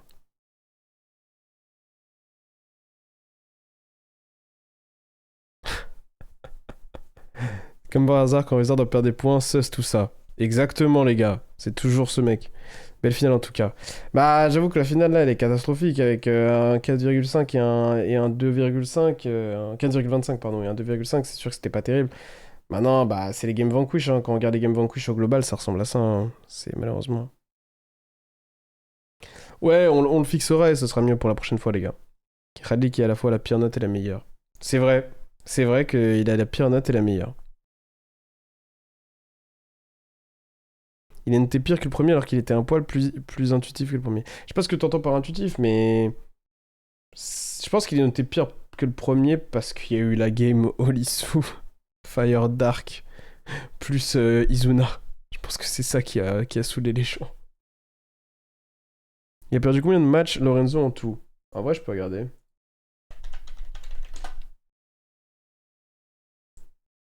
En tout et pour tout, Lorenzo, il a perdu. De game, hein, ou de match? De match, je peux dire. De game, je saurais pas dire. De match, il en a perdu un contre Trif. C'est tout. Lorenzo a fait 5 BO de BO3.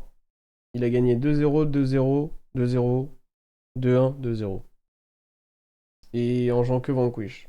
Quasiment.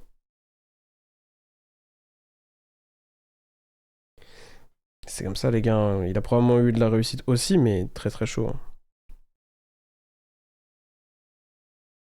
Avec Olisso, il aura invoqué quoi, Lorenzo?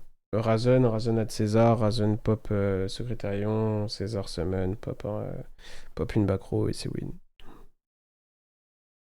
à partir de là. C'est une sacrée perf quand même. Bah, c'est énorme, bien sûr, c'est énorme. C'est énorme, c'est une grosse performance. Ok.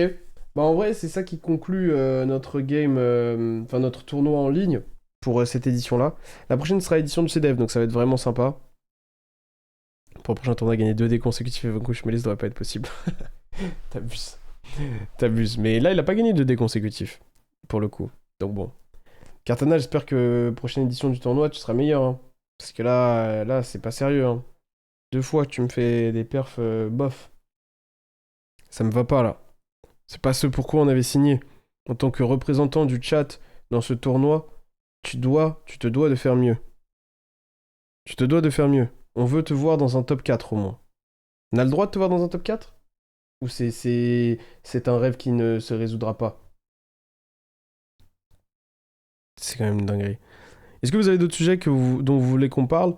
Sinon, je pense que ce qu'on fera, c'est à partir de demain, on s'intéressera vraiment de ouf au format de Vegas. On fera un peu de deck building, on parlera un peu de certains match-ups, ce genre de choses-là. On a aussi, en théorie, peut-être qu'on pourrait se servir de ce qui s'est passé hier dans le WCQ qui a été stream.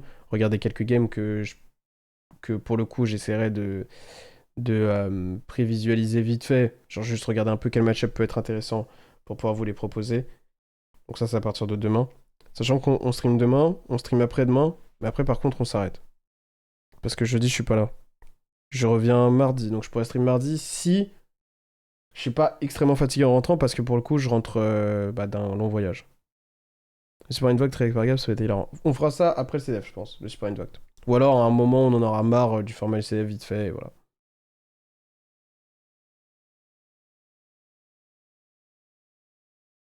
Pour l'instant, champion. C'est gentil en tout cas. Pour l'instant, je vous ai pas fait le coup de disparaître plus de 2 mois ou plus. Mais attention les gars, ça peut... À tout moment, ça peut arriver. Hein. À tout moment. Hein. Non, je rigole, je rigole. Cette année, non. Un tournoi de chat, ça pourrait être marrant. Franchement, un tournoi de chat, ça peut grave se faire, mais... En fait, le truc, c'est que... Faut le bon entre deux, parce que s'il n'y a pas assez de niveau sur certaines games, bah, ce sera pas très intéressant à regarder. Ça peut être marrant, mais faut pas que ce soit en trop grande quantité et tout.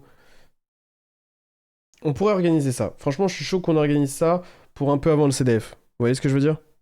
Ouais, c'est ce week-end Vegas.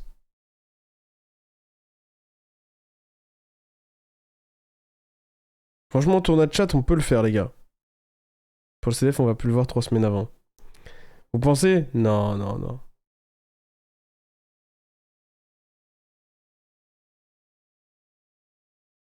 Non, non, non. Je pense que j'ai pas de raison de disparaître avant le CDF. Enfin, j'essaierai d'être là quand même. Peut-être que la semaine du CDF, je serai pas là. Peut-être. Peut-être la semaine du CDF. Mais pas 3 semaines avant. Pas 3 semaines avant. Faut le jouer avant la banliste qui assassinera Vanquish Cannon par contre. Ah non! Après la ban. S'il y a une ban. Format CDF. Ouais, la Gozus organise un tournoi, mais moi je suis pas là, je crois. Puis, de toute façon, je l'aurais pas fait honnêtement. Mais si vous êtes intéressé, c'est gratuit et vous pouvez gagner des lots. Allez, regardez. Vous pouvez les retrouver sur le Twitter, je les retweet. Si, t'as raté la finale, Benji, t'as raté la finale. T'arrives à la fin là. En tout cas, les gars, merci beaucoup d'être passés aujourd'hui. Moi, ça m'a fait plaisir de rigoler avec vous, etc. Stream de retour d'event. C'était sympa, on a pu parler de 2-3 trucs. Finir enfin le casse de ce tournoi en ligne qui était cool, mais qui était un poil long, je trouve, de la manière dont je l'ai fait cette fois-ci. J'ai préféré la manière dont je l'ai fait la fois d'avant, où il y avait moins de matchs de loser bracket et tout. Donc je reviendrai sur le système de la dernière fois pour le coup. Et je sais que je finis le live tôt, mais c'est l'anniv de mon frère aujourd'hui. Donc faut que je sois à l'heure. Je peux pas, je peux pas dépasser comme je fais de temps à autre et j'ai démarré un poil tard, désolé. J'ai aidé un pote. C'est l'anniversaire du gars qui dit type. Il a dit quoi déjà? Poisson. Ah non, il avait pas dit poisson. Il avait dit quoi? Il a dit. Pour guerrier, il avait dit quoi? DPS, je crois. DPS, type spooky. Clanker, exactement, pour ceux qui ont vu ce live qui est le plus grand live de ma chaîne Twitch. Hein. Personnellement. Type personnel. C'est vrai, il est con. Il est con ce petit. J'ai une bonne excuse. Ouais, pour le coup, j'ai une bonne excuse. Je vous laisse là. Merci beaucoup. Je lui dirai que vous lui avez dit bonne anniv. Le live était mythique. Franchement, ouais, le live était pas mal. Merci beaucoup, les gars. On s'attrape demain. 17h. Peut-être que j'essaierai de live genre plus, genre en mode genre peut-être 17-20h, tu vois, demain et 17-20h après-demain, comme je live pas du tout après en fin de semaine. Euh, je vais essayer de trouver des sujets de live sympas et tout, mais ça va être centré Vegas, en tout cas. Donc voilà, ça va être cool. À plus, ciao. Ciao les gars.